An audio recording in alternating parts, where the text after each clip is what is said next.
iš karto žmogui duoda kraštutinę arba taip, arba ne. Jeigu mes metam žalį, tai yra galbūt va, tas toksai.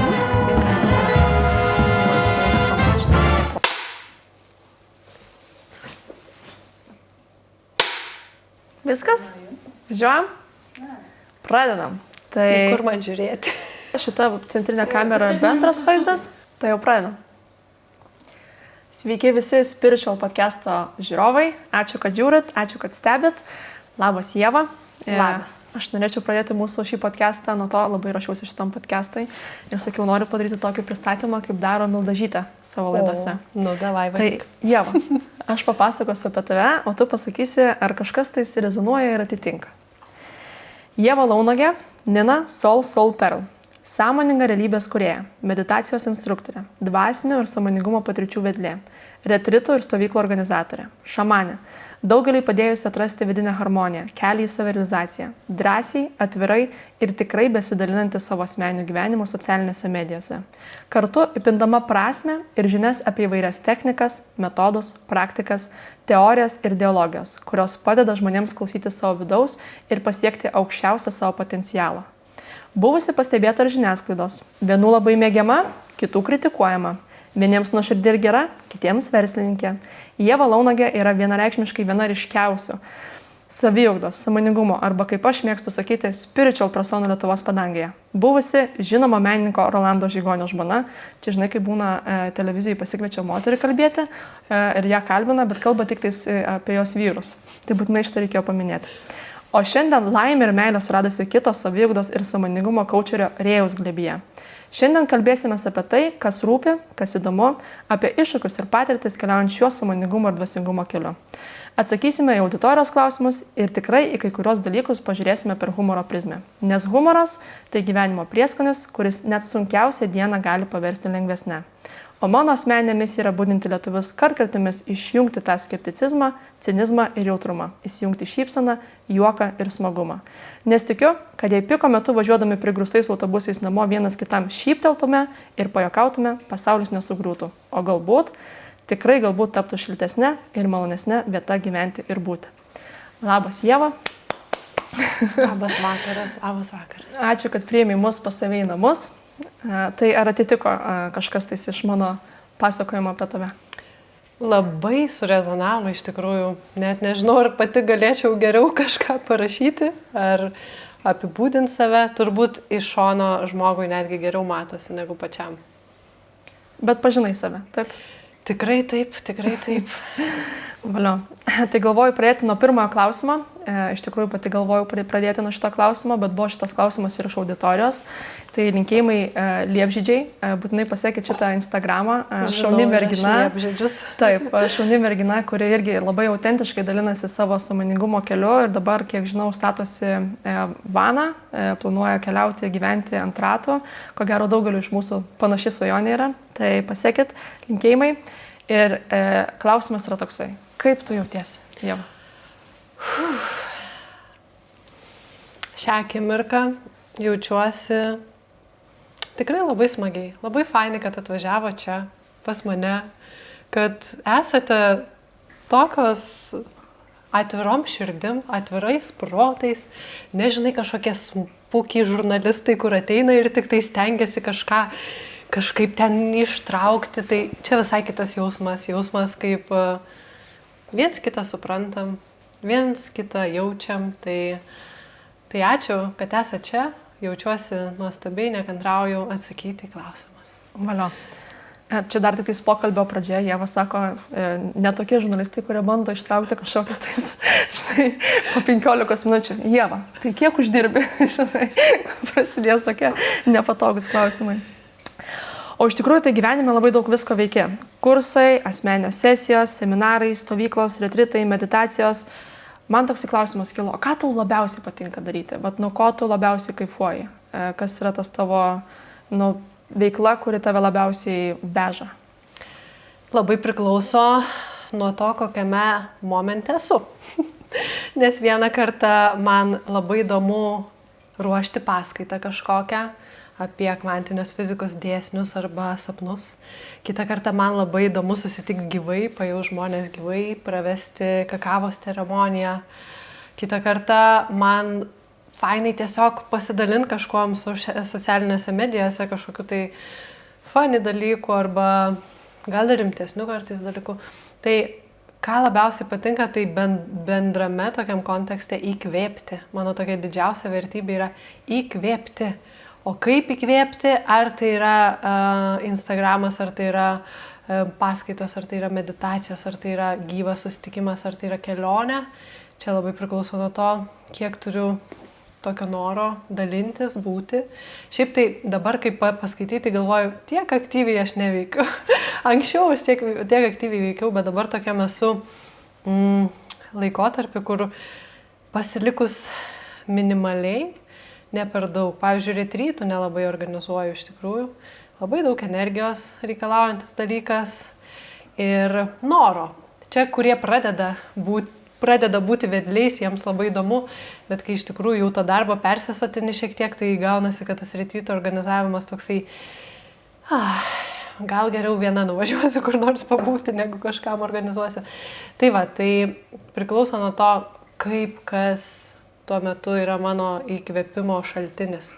Jeigu labai faina kažkokį dalyką išgirstu kažkokio kitoj šalyje, super įdomus ten energetinis portalas, tai taip, tuo metu aš visą energiją savo sudėsiu, kad tenais pakviesti žmonės keliauti. Tai patinka tiesiog sekti aukščiausių įkvėpimų. Viskas aišku. Ir įkvėpti kitus. O taip žvelgiant į ateitį, buvo klausimas ir iš auditorijos, ar planuoji kažkokius tais kursus, arba šiaip žvelgiant į ateitį, kažką tais planuoji, galvoji, kažkur tais didi savo mintis ir energiją, žiūrint į tokią, ateitį. Žvelgiant į ateitį. Kursų, žinok, neplanuoju. Mano kursas dabar yra Contribui, Soul Pearl Contribui, ten yra nuosekliai vykdomos paskaitos, meditacijos ir tai man taip patinka, nes man nereikia kažko gimdyti kiekvieną kartą naujai. Žinai, kiek kainuoja tas visas pristatymas, pavadinimas, tai labai irgi daug energijos atima. Kiekvieną kartą naują kažkokią programą kurti. Dabar kas nori, nuosekliai keliauja, mes ten turim tam tikrus žingsnius, tam tikrą eigą, susitikimus gyvai, gali žmogus prisijungti visiškai iš gatvės, gali atsijungti, vėl prisijungti, o man yra daug atsipalaidavimo. Mano pagrindinis toks momentas, žinai, irgi labai klausyti savęs, neperspausti, kad kažką reik daryti, kažką reik čia gimdyti.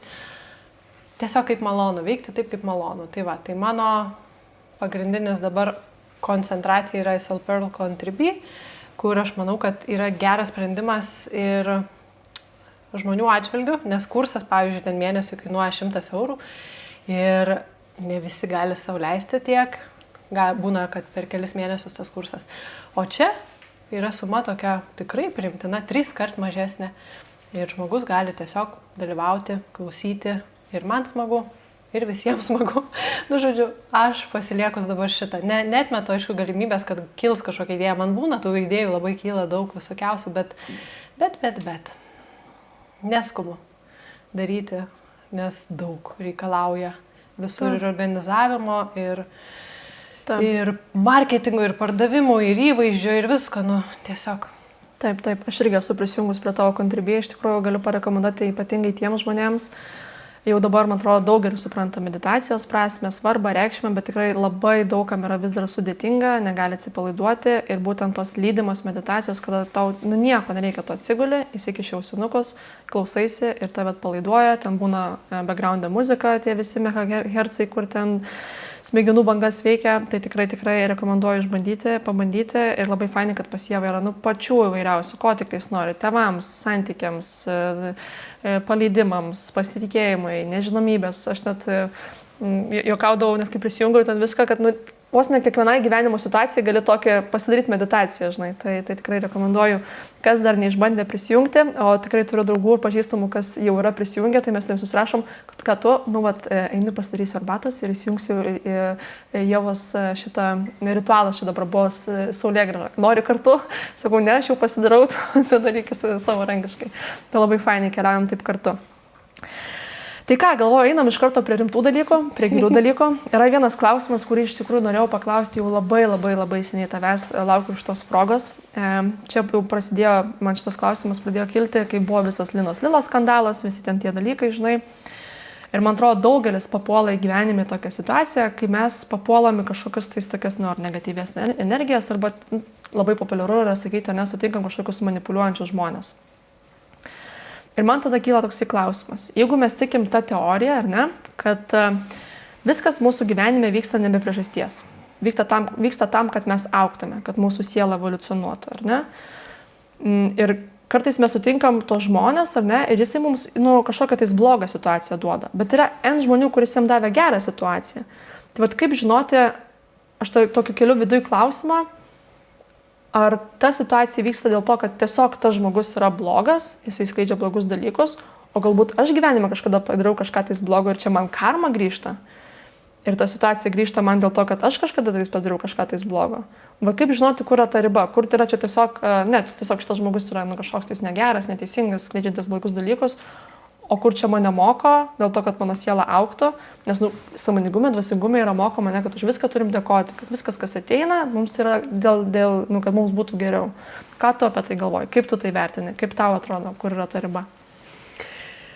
Tai tas only positive vibes kultas labai fainas, bet aš jam nepriklausau.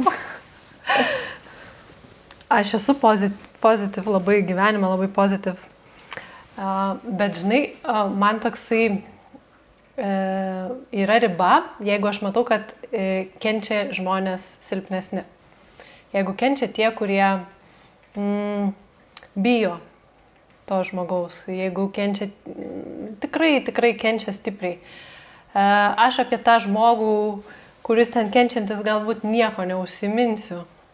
Bet aš ateisiu į tą situaciją, aš taip patirsiu kažką tokio, dėl ko aš galėsiu kalbėti iš savęs ir aš pastovėsiu už save ir taip kartu pastovėsiu už tą žmogų. Tai toks yra, čia jis sako, tai čia gelbėjai, ne, nieko aš negelbėjau. Yra tokie dalykai, kur tiesiog įvyksta. Mane įmeta į situacijas, kur yra kažkas netyro, kur yra kažkokia apgaulė, kur yra kažkokia manipulacija. Seksualinė prievarta, smurtas, išnaudojimas ir... Oi. Atik čia. O jinai supyko, jinai irgi pyksta, sako, negalima taip daryti. Ir mane įmeta į tokias, aš aišku nežinau, aš einu atvira širdim, viskame, einu atvira širdim. Ir paskui tiesiog pradedu matyti kažkokius... Neskanu.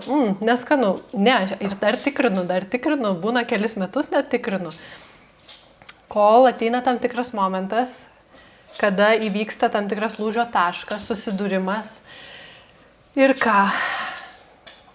Tada išeina Ieva Launagė, kuri nebijo viešumo ir viską paviešina.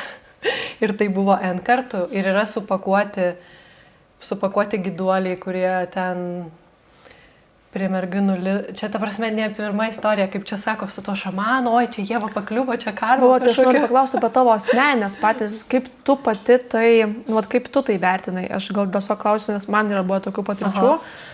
Ir aš pradėjau galvoti, o tai gal, aš, tarkim, su žmonės, adekvačiai sprendžiant, adekvačiai žiūrint, tikrai neteisingai kaip ir elgėsi, ar ne? Ir man kėlė toks klausimas, o tai gal čia man karma, gal aš kažką padariau kažkokiam gyvenime blogai ir man čia tiesiog grįžta, gal aš kažkur tais blogai kažką tais padariau. O kaip tu vertini tas situacijas, ar ne? Ar čia toksai, kad viskame, be abejo, kad... Visur yra pamokos, žinai, čia tavo siela auga. Taip. Labai daug įvairių situacijų buvo. Gal pradėkime nuo to, žinai, kai ten vyksta kažkokie priekabiavimai gydymo metu, ar ne, seksualinė šita tema. Tai aš tai niekada iš vis nieko nekaltinu, nes aš neturiu šitoj vietoj kažkokių traumų, aš tiesiog matau faktą ir paskelbiau apie tai, kas vyksta, žinai. Super puiku, tu čia darai tokius dalykus, bet nes kitos moteris tiesiog bijo, žinai, apie tai kalbėti. Tai čia garsiausiai nuskambėjo šitas, ar ne, su to šamanu, bet ne vienas buvęs, kur jeigu aš pati patiriu kažką, tai tikrai tikrai pasidalinu, bet yra kur klientės, jos bijo. Pavyzdžiui, viena klientė buvo uždaryta Rusy 3 dienas, tokio gerbiamo vedlio Jono Sadausko, dabar iš tikrųjų tikslingai sakau viešai vardą šitą, nes daugelis seka šito žmogum. O aš žinau jos istoriją ir aš su ja dirbau po to, kai jai reikėjo pagalbos. Ir jinai niekada pati nieko nesikreips ir nedarys. Ir kiti netikės, nes tai yra jų mokytojas. Bet va tokie dalykai būna vyksta, žinai, ir mane pasiekia, pas mane ateina žmonės su tokia informacija. Man kartais nereikia nieko daryti, aš tiesiog pasiunčiu, atik čia. Aš tiesiog pasiunčiu šviesos jėgas į tą situaciją, viskas paviešinta, jau ten TV3 žiniuose, jau dar kažkas. Tai, o kartais man reikia lysti tam tikrus dalykus, aš specialiai nedarau, sakau, mano čia toksai, gal toks sielos kontraktas, aš kaip pakankamai turinti pasitikėjimo savimi ir stiprybės, ateinu į tas situacijas, kur pavyzdžiui, ar ne, kaip čia dabar dėl to šamano, sakai, oi, čia gal aš kažką padariau, gal čia kažkas buvo, bet aš ten gavau daug gerų dalykų, aš labai gerą mokyklą gavau. Tai niekur aš tokios negaučiau tikrai. Nuostabi mokykla. Tai žodžiu, tas toksai, kad tipo, ką aš padariau, kad aš čia esu, nėra tokio man klausimo. Man yra tokia, wow, kiek aš daug gavau dalykų. Ir dabar mano pareiga, kaip aš jaučiu, pastovėt. Nes aš žinau, kad tiek daug nuostabių tyrų sielų nenuvyko pas jį vien dėl to, kad aš paviešinau. Tai aišku, turėjo kainą, paskui man ten turėjau tvarkytis su visokiais energetiniam atakom ir viską, bet prisiemu šitą vaidmenį, nes aš galiu tai padaryti. Dėl ko? Dėl daugybę dalykų, žinai. Dėl to, kad aš galiu. Ir čia nėra, kad man kažko gaila savęs ar Ačiū visom situacijom. Arba ten, pavyzdžiui, tas smurto santykiai, ar ne? Irgi, patyriau, galėčiau gailėt. Ačiū. Aš čia kaip buvau pas Alą Tamulienę, sako, treneriai čia, tokie treneriai. Ačiū, nuostabus treneris. Tiek daug išmokau apie tai, ko nenoriu, tiek daug aiškumo apie tai, ko noriu. Puiku, aišku, bet tai nereiškia, kad aš negaliu dalintis ir aš tai nekaltinu, aš tiesiog faktą sakau. Faktą, smurtas įvyko. Fizinis smurtas. Tai yra toks dalykas, kuris vyksta, nežinau, kas 5 šeimoje turbūt, ar ne? Ir tai normalu. Nenormalu. Nenormalu. Kaip tik šiandien kalbėjau su viena moterim, kuri savo santykiuose patiria smurtą ir man daug dabar moterų rašo, žinai. Tai žodžiu, viskas turi savo prasmę. Kas, kodėl ir kaip.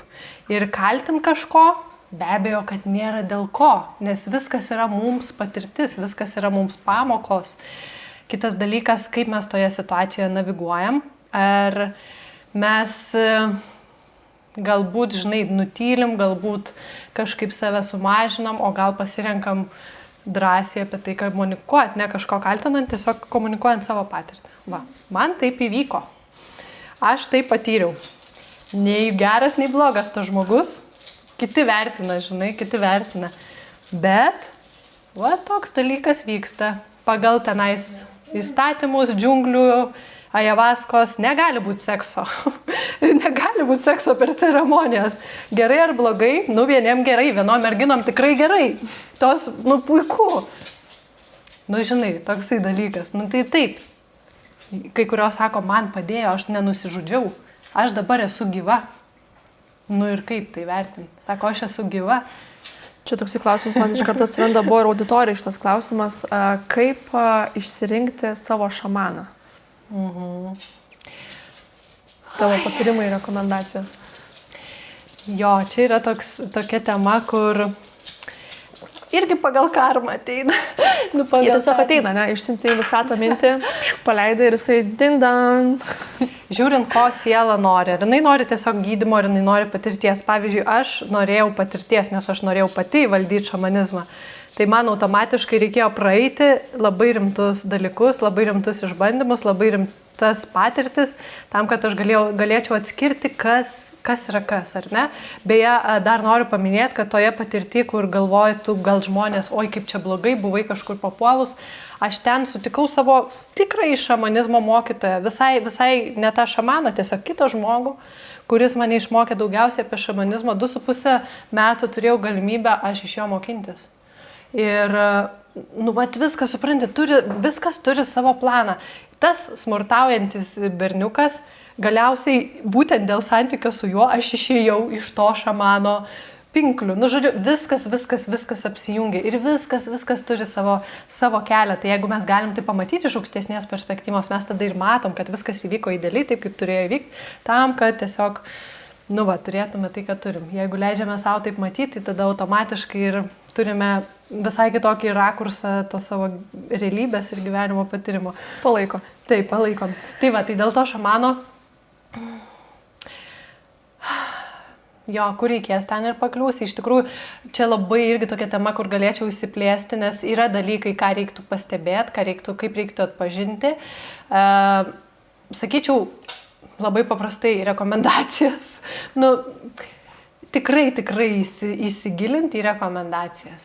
Ir ne to žmogaus, kuris organizuoja, o to žmogaus, kuris realiai buvo, ką patyrė, kaip jis jaučiasi paskui. Rimti šamanai, rimtos organizacijos turi patikrinimą netgi žmonių po 2 mėnesių, pavyzdžiui, kaip jie jaučiasi. Nežinau dar tokio dalyko, su nei vienu dar nesusitikau, kur taip daro, kad gyvai kažkur čia keliautų, bet tikiuosi, kad ateityje bus daugiau. Tai tokios per rekomendacijas, tikrai tik taip per rekomendacijas. Čia, kad prakalbom apie ajavaską, dar turiu tokį klausimą. Dažnai žmonės dalinasi apie ajavaską, kad tai yra tokia patirtis, kur tau labai daug duoda, bet tu turi kažką ir paaukoti. Tarsi kažką iš tavęs paima. Ir dėl to sako, labai yra svarbu pasirinkti teisingą šamaną, nes tu turi vis tiek duoti kažkokią tais energetinę auką, ar ten kažkokį savo talentą, ar kažkokį savo kūrybinį sugebėjimą, ar kažką tais ten tos energetinės dvasinėse. Negirdėjai šito? Tiesiog, kad šamanas, kadangi atlieka tokią kaip ir savo misiją ir suteikia tokią paslaugą, tokią patirtį, turi būti energetiniai mainai ir jisai, to visos ceremonijos ritualo metu vis tiek kažką tais iš tavęs pasiema. Nesi apie šitą girdėjus momentą? Daug esu visko girdėjus, bet tai tam yra piniginiai mainai. Žodžiu, svarbiausia nepagailėti. Jeigu varysit po šamanus, nepagailėkit, šamanas atims talentus ir kūrybą. Yra nusistatęs kainą, kiek jisai nori už tą ceremoniją ir tiek. Šamanizmas tokia plati sfera. Aišku, kad visko vyksta.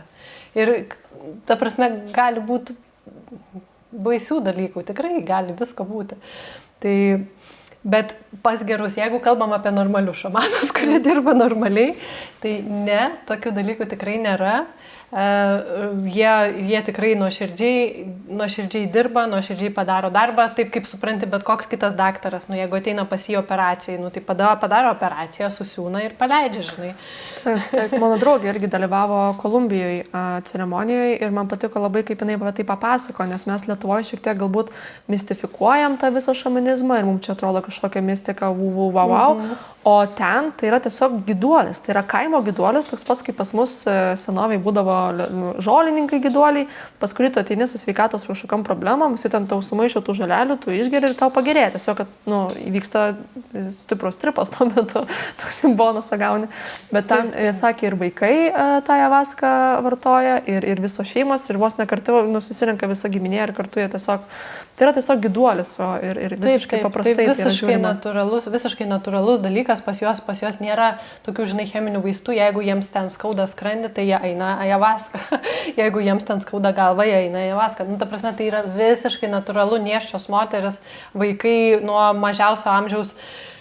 Absoliučiai, sakau, kaip pas mus čiobrelio arbata, nes tai tiesiog tokia jų technologija, jų tokia medicina. Pas mus medicina, žinai, aspirinas tenais. Nors visa farmacija yra padaryta iš tų pačių žolių, iš tų pačių žolelių.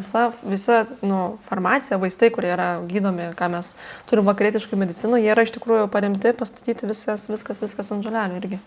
Čia toksai fainas, įdomus dalykas yra. Taip, judam toliau. Turiu tokį klausimą. Pakalbėkime apie ego. Ką tu galvoji apie tai? Kaip dvasingumo praktikos arba visokios kitokios sąmoningumo praktikos veikia mūsų ego? Oi, visaip gali veikti, gali labai išpūsti ego.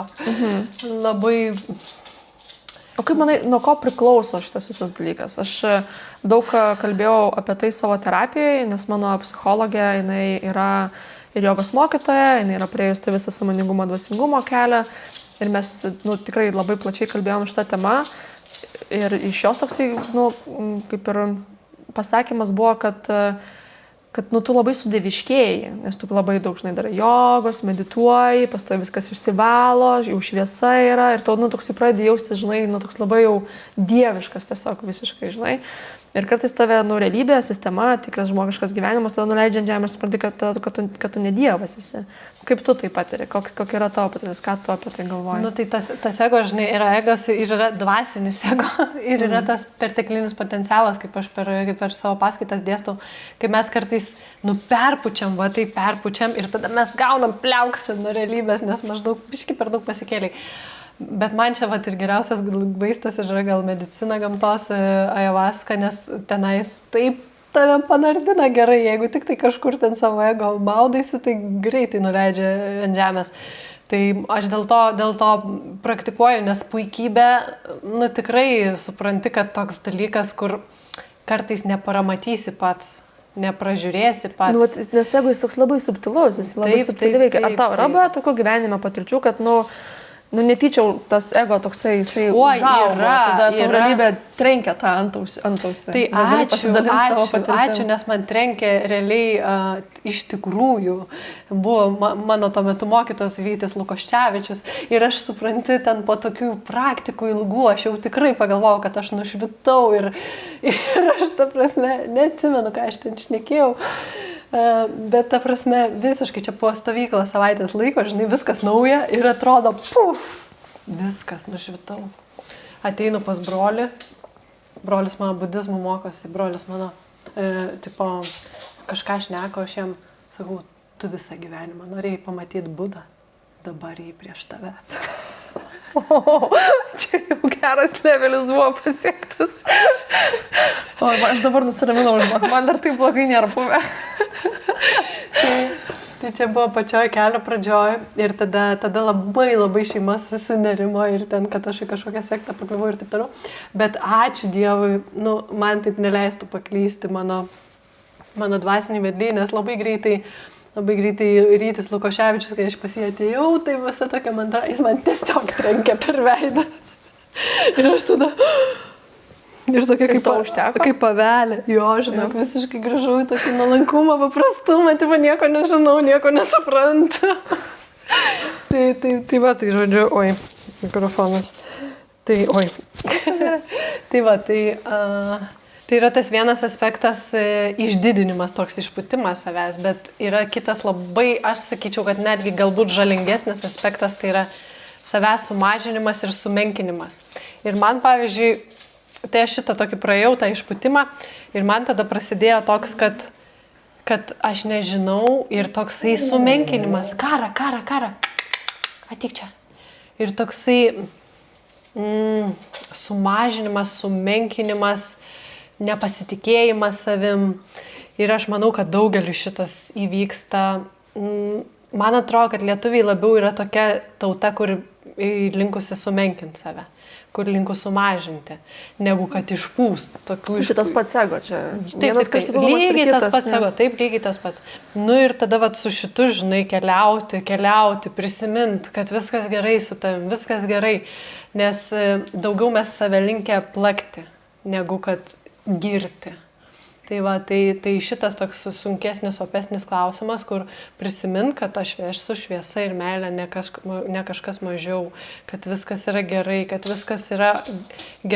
tenais taip, kaip įvyko, padariau geriausiai, ką galėjau padaryti, tiek, kiek galėjau padaryti, nes šitas sunkesnis, mano kelioniai, man asmeniškai sudėtingesnis, sunkesnis momentas, nes labai savęs laugiau kaltinimo, kai kur net absoliučiai nereikia.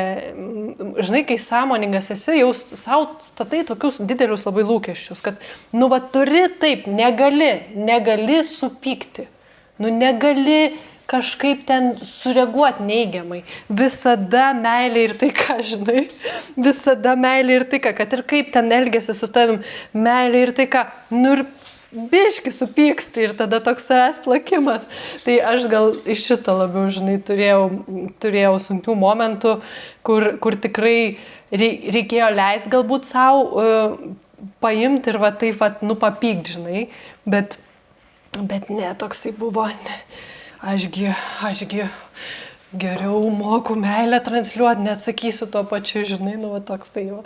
Tai man čia šito vietoje iššūkis buvo. Ir dėl to pačio smurto, žinai, aš atsimenu, aš iškart turėjau ceremoniją, nes aš savo neleidau iš vis sureaguoti neigiamai. Ta prasme, viskas okei. Čia aš matau, kas čia yra, kokios traumos, viskas okei. Va, čia yra tas momentas, žinai, čia yra tas toksai subtilus momentas, kad kai tu šiaip esi labai jautrus ir empatiškas žmogus, tu matai va tose žmonėse, kodėl taip yra, kodėl jie taip elgiasi, kodėl jie taip transliuoja, kodėl jie manipuliuoja, kodėl jie meluoja, kodėl jie negražiai, kodėl jie spjaudosi tokiam frazėm. Tu matai ir tu tarsi negali supykti, bet tave tai žaidžia, tave tai žaloja, žinai.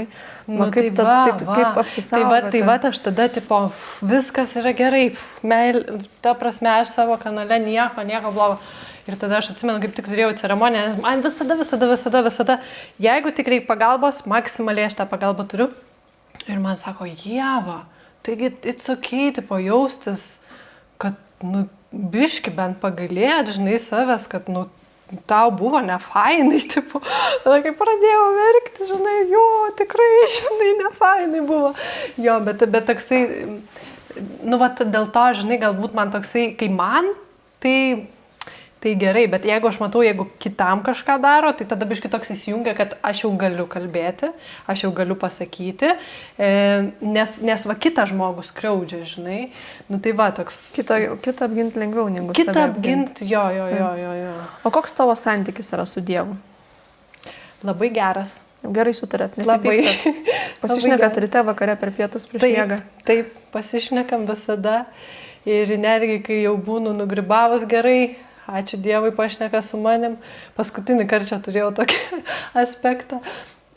Užėjo toks momentas, žinai, atrodo, belen kaip jau užkniso šitas pasaulis. Ta prasme, nu, tiesiog taip užkniso, nebegaliu jau čia. Tiek daug jausmų, tiek daug visokių dalykų vyksta. Atsibodo, tipo. Nu, atsibodo, nebegaliu. Ir aš įsidėjau, turiu savo šamaninę karūną, man šamanas padovanojo. Ir aš tą šamaninę karūną, kai užsidedu, tai toks kanalas stiprus ir taip, puf, sako, tu čia esi ne tam, kad savęs gailėt, bet toks, žinai, bum. Tai ką man daryt? Tu kenti, nes į viską žiūri, ne iš tos perspektyvos. Tai kaip man pamatyti kitaip, tai ką man pamatyti kitaip, nes aš ten nusiparęs, žinai, ten kažkas ten manęs, nu, ta žmogus artimas, su kuriuo aš noriu ryšio, ten blogas ryšys ir aš ten nusiparęs. Ir tada man parodo, taigi pažiūrėk, koks fainas ryšys yra su šitai žmonėm. Nu, žinai, kad pakeis perspektyvą, matyti, kas gerai. Ir aš, o, tiksliai, kaip fainai, ten kiek daug meilės, kaip gerai aš čia jaučiuos. Nu ir tada, taigi viskas gerai, aš turiu tą palaikymą. Taip, aš turiu tą palaikymą.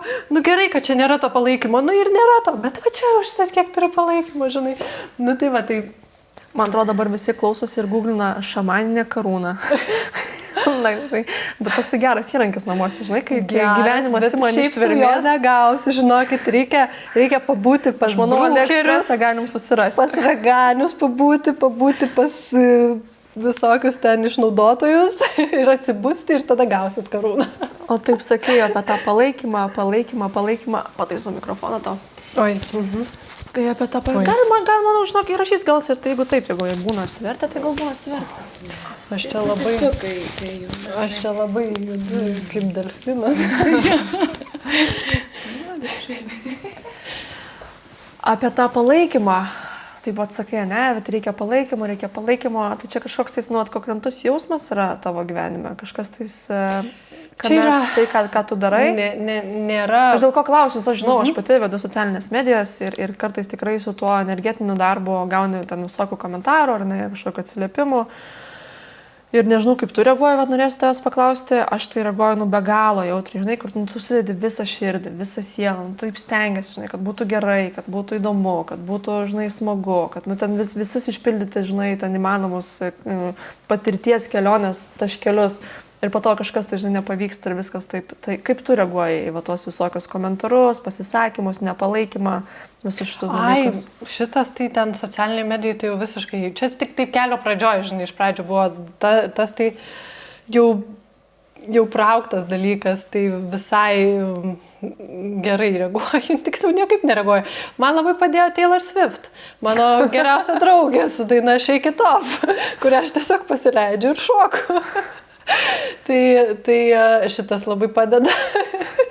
O šiaip tai iš tikrųjų, tiesiog suprasti, kad haters gonna hate, ta prasme, niekaip nepakeisi, tiesiog yra tokie žmonės, ir viskas, ir tiesiog pas jūs ir taip dabar. Anksčiau tai man irgi taip sudėtinga buvo, aš irgi jautriai reaguodavau, nes kažkur viduj galvodavau, kad kažką blogai darau, vėlgi tas savęs sumenkinimas. Kai aš grįžau į tą savo, kas aš esu, tai man ta prasme kaip vanduo nuo žąsies, tiesiog nubėga ir tiek, ir aš pasiunčiu meilės tam žmogui, nei ten ginčiuosi, nei ten šneku. Tai tas šitoj vietoj tai visiškai jau niekaip neveikia ir būna, žinai, žmonės, kurie ten heitina, rašo kažką, privaro, gyvai paskui sutinka ir atsiprašo manęs. Nes jie supranta, kad ten jų buvo šūdai, atsiprašant, cenzūrą uždėsim. Atsiprašant ir supranta, kad ten nei prie ko, žinai, ir tada ateina ir atsiprašo. Tai aš dėkoju, kad galiu pasitarnauti procesą, žinai, man svarbesnis gal buvo toksai momentas artimų žmonių palaikymas, kad matytų, kad suprastų mane, kad jaustų mane. Šitoj vietoj toksai dalykas, kur reikėjo, ne vienus metus ir nesakau, kad aš taip jau galutinai čia dabar jau paleidau šitą dalyką esu. Nes vis tiek yra viduj ta maža mergaitė, kuri, tiesiog, nori būti suprasta iš tų šeimos narių kažkokių ir tiesiog įvertinta.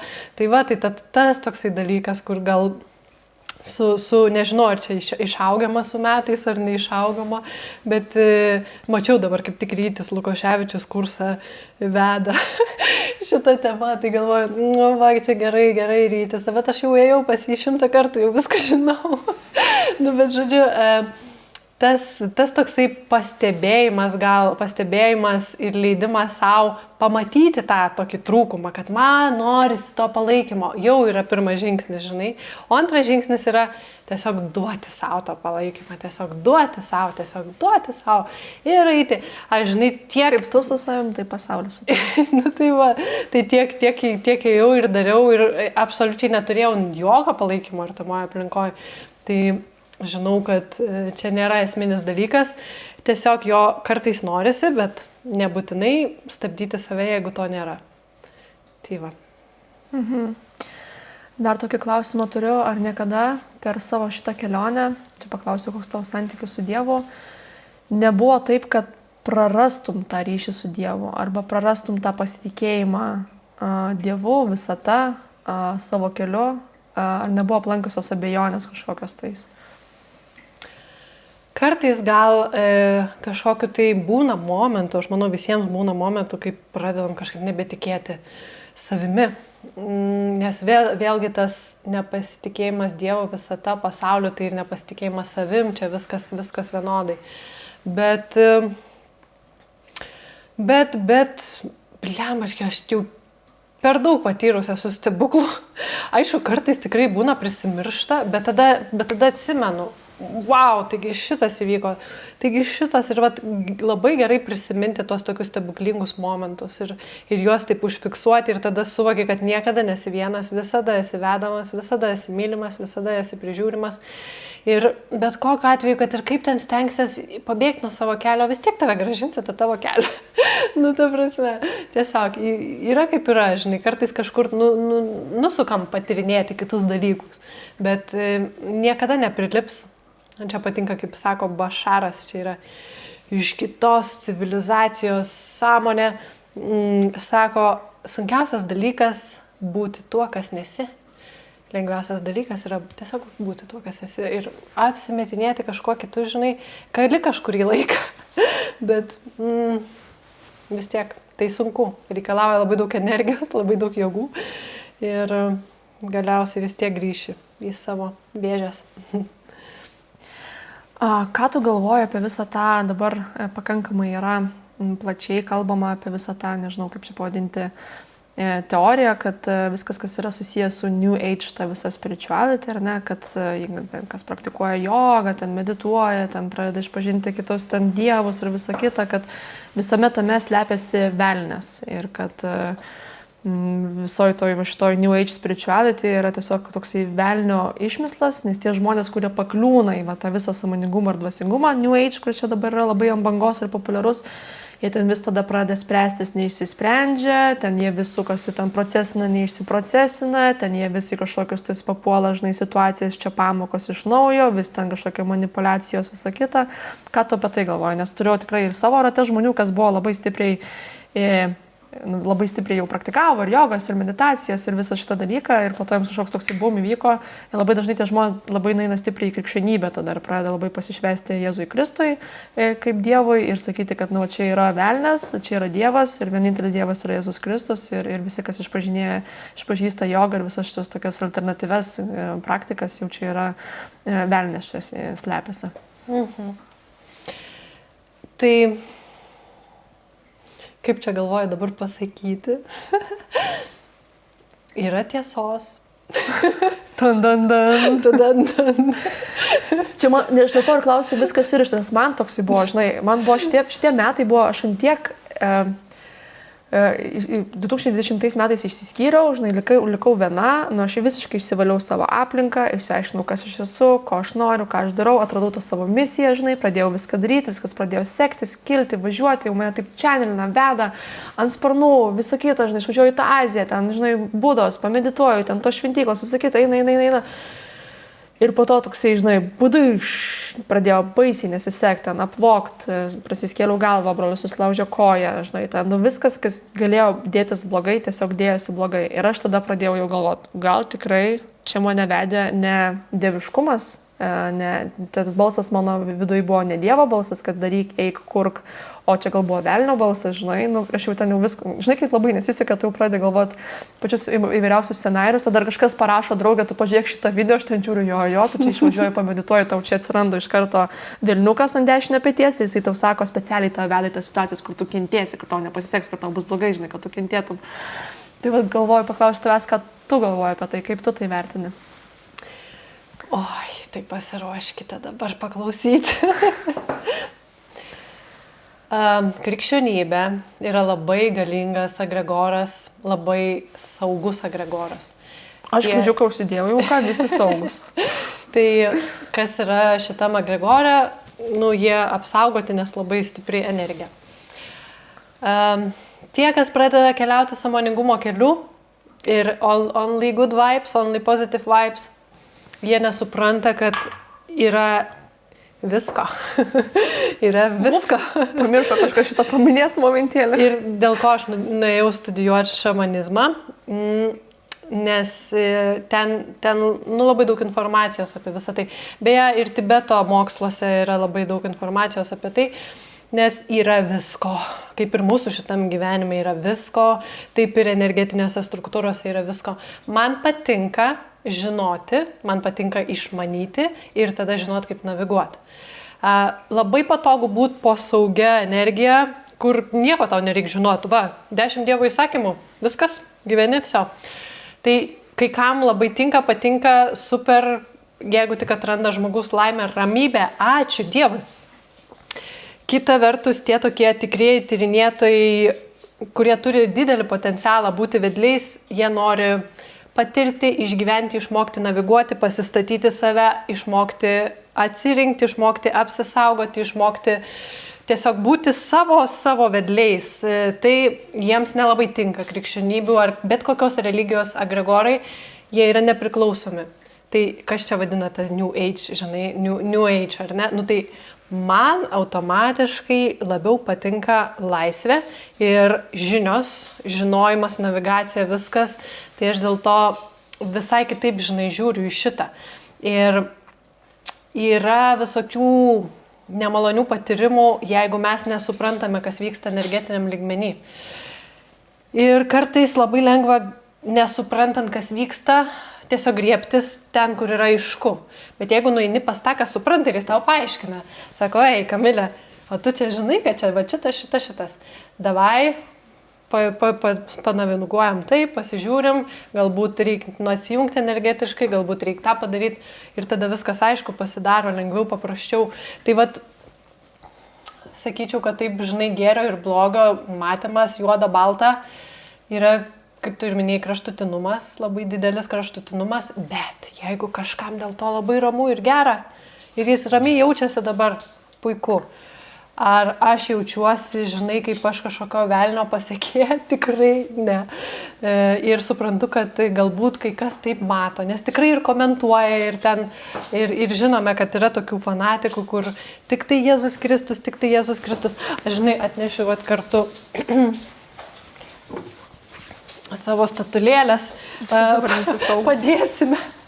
Tai pas mane, žinai, irgi yra ryšys. Aš to irgi išsitrauksiu savo. Pas mane irgi yra ryšys labai stiprus ir su Jėzaus sąmonė, ir su Marijos sąmonė, lygiai taip pat su Krišna sąmonė. Nu, bet aišku, su visais sutarė, ne? Su visais sutarė. Man buvo toks momentas, aš kai meditavau, kai buvau toj Vipassanoj, man buvo tokia mintis, žinai. Bet tikrai, kodėl visi tie dievai yra atskirti? Kodėl nėra, žinai, aš taip įsivaizdavau, man buvo tokia vizija. Tiesiog ašramas. Ir žinai, kaip ateini į krikščionybę, krikščionišką bažnyčią, tai yra ten Jėzus visokie, ten Marijos visokie tokie atvaizdai. Kai ateini į budistinės šventyklas, ten yra Buda, žinai. Ten jaučiu, kitose šventyklose kitokia, žinai. Ateini į vieną šramą ir ten jie visi kartu ant pakilos. Visi dievai. Ir visi žmonės, kurie, ar tu tiki į Dievą, ar tu tiki ten į Lachą, ar tu tiki kažką, tai galėtų būti vienoj erdvėj ir melstis tiem patiems dievams, žinai. Man tokia šiaip vizija praskriejo ir man taip atrodė, prasminga iš tikrųjų būtų ir fainai ateiti į tokią erdvę, kur būtų visi dievai vienoje vietoje, žinai. Nes ne vienintelis kažkoks tai susirinktas. Tai pasakysiu tau naujieną. Yra? Čia ne tavo vizija. O žinai kieno? Ne. The Beatles. Rimtai? Imagine all the people living for today. No religion. Man atrodo, Ošo šventyklose buvo šitas momentas, mikrofonas. Ošo šventyklose buvo šitas momentas, kad jisai savo ašramuose buvo padaręs taip, kad, bet ten būdavo atskiri kambariukai. Vienas kambariukas, kur ten Krišnos ir ten vieni dievai, tada ten Jėzus Kristus, kiti dievai, kad turėjo kiekvienas savo tokį kaip ir kambariuką. Bet aš taip įsivaizduoju, kad viskas vienoje vietoje. Esmė tokia, vienoje bažnyčioje visi dievai. Nesvarbu, kad ir kokioje religijoje yra žmogus, vis tiek yra tas toks šiek tiek sektantinis požiūris, kad kiti yra prasčiau. Ir čia yra, irgi tas toksai religinis atskirumas. Ir vėl pamirštam, kad pagrindinė iš vis atsvartis bet kurioje religijoje yra meilė. Ir va šitoj vietoj toksai, tai jeigu tu jau esi religingas ir meilė, tai kas čia, kur tau čia gali vaidenti, žinai, kažkoks blogas, tai meilė, visur meilė. Man žinok,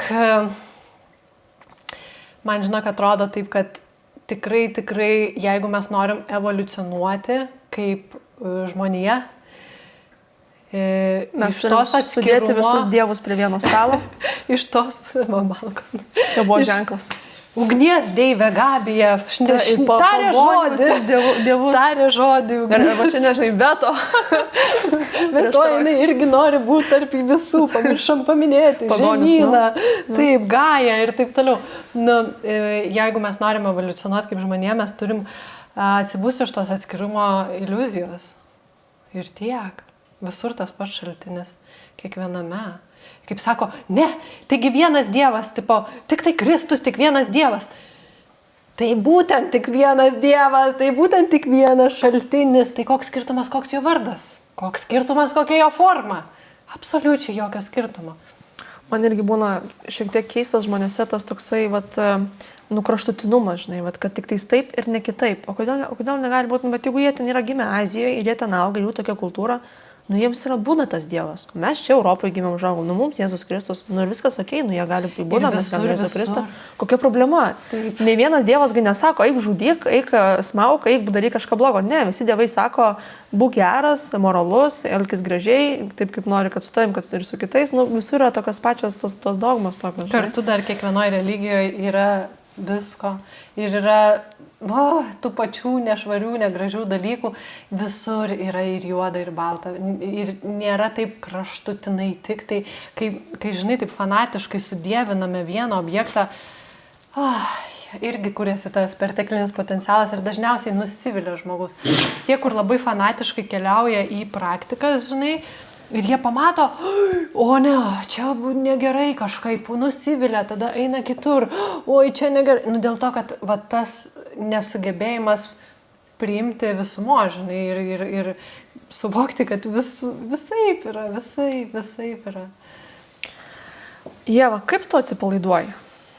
Kokie yra tavo atsipalaidavimo metodai? Tikrai, žinok, nesumeluosiu, pasakysiu labai tiesiai šviesiai, kad man labiausiai padeda mano įrašytos meditacijos. Aš ir prieš šį filmavimą klausiau meditaciją atsimerkus, kuri man viena iš mano mėgstamiausių. Ir man tiesiog įveda tokią gražią energiją, tokią gražią būseną. Pasivaikščiojimas miške taip pat labai patinka, bet meditacijos... jeigu jau kažkur kažką biški grybauju, man Rėjus sako, eik meditaciją paklausyk. Žinai, kaip biški susinervuoju, užstresuoju, užskubu kažkur sako, pasidaryk meditaciją, tada pakalbėsim. Tai labiausiai padeda atsipalaiduoti, nes protas tiesiog nurimsta. O mėgsti ekstatikus? Jo. Esi buvus pas mane ekstatikas? Nebuvau. Dieve, kaip bet žinai, aš tokią turėjau idėją ir tokią mintį, norėjau padaryti tokį renginį Laumžirgių žemėje su kakao ceremonija ir kad grinai tu vestume ekstatikus. Tai žiūrėk, sausio 25, šeštadienį, 5 planetos danguje susilygiuoja į vieną. Laumžirgių žemė jau yra pabukinta. Rimtai? Didžiausia salė. Kakava jau yra užsakyta. Ekstatikai bus. Nori atvaryti? Aišku, atvarysiu. Gal kokį kvėpavimą pravestum? Tai aš noriu sakyti, kad tada reiktų pravest, nes aš norėjau... Čia mano svajonė yra tiesiog. Taip, tai aš irgi šitą jau norėjau tau siūlyti, bet tai čia kaip fainai, nes tu pati pasiūly. Taip, tai kviečiam visus, ką tik susitarėm, sausio 25 dieną, Laumžirgių žemėje, 4 val. Vakaro, bus, aš pavadinau, ekstatinis retritas. Tai bus, gale darysim susijungimo su aukštesniojo aš meditacija, pradžioje kakavos ceremonija ir Ieva sakė, sutinka pravesti kvėpavimą. Gal nebus ten tas kvėpavimas toks kaip, žinai, nes labai daug žmonių, bet pravesiu kažką tokio. Pačianelins kažką taisė. Kažką tokio, jau prisipažadėjau, dabar čia podcast'ą, tai dabar nėra kur dingti. Šiaip planavau dar ir savo contribui kažką special padaryti įdomaus. Tai susiderinsiu. Geras, čia tai fainai labai. Taip, galim pertraukėlę padaryti. Taip. Man toksai klausimas kilo, aš dalyvau pas tave kvėpavime, čia kai buvo pavasarį tavo contribui gimtadienis tada. O čia mes jau filmuojam? Jo. Tai to kvėpavimo metu, nors aš esu tikrai pas daug mokytojų ir savarankiškai ir visaip kaip darius tos kvėpavimus, bet man niekados nebuvo kažkokios tai, žinai, vizijos. Man visą laiką būdavo, ten, žinai, pasikeičia būsenos, ten apsvaigsdė biški, taip fainai, žinai, ten tas kūnas, biški padirkščia, biški atsipalaiduoja, kažkokios tokios, žinai, būsenos, bet būnant pas tave kvėpavime, aš taip, labai ryškia vizija, tipo, bum, žinai, tipo, ateitis. Ten taip ir taip, žinai, jau buvau antrą kartą ateitis, taip ir taip, žinai. Ir tą trečią kartą aš atsiduriu pas šamanus ir man tie šamanai sako, tai jeigu nori tu įgyvendinti šitą planą, kurį tu pamatei, tu dar turi kai ką išmokti, turi gauti pamokas ir turi tipo išgerti tos ajavaską, žinai.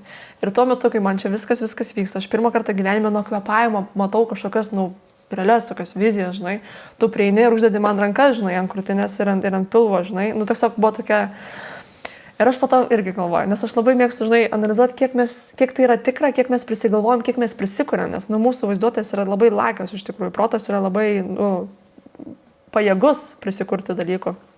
Tai galvoju, gal man šitai buvo, nes aš tuo metu buvau labai stipriai įsimylėjus, ten, žinai, buvo, ten tokia visiškai banga tokia buvo, žinai, gal taip susisėjo ta mano vizija ir aš tai pamačiau, ar tikrai realiai tai, ką tu pamatai per tokius kvėpavimus, visą kitą tai yra tokia tiesa, kurią tu gali priimti už gryną pinigą. Sakiau, bus linksmas podcastas, pajuokausim viską ir tokiais klausimais, ne?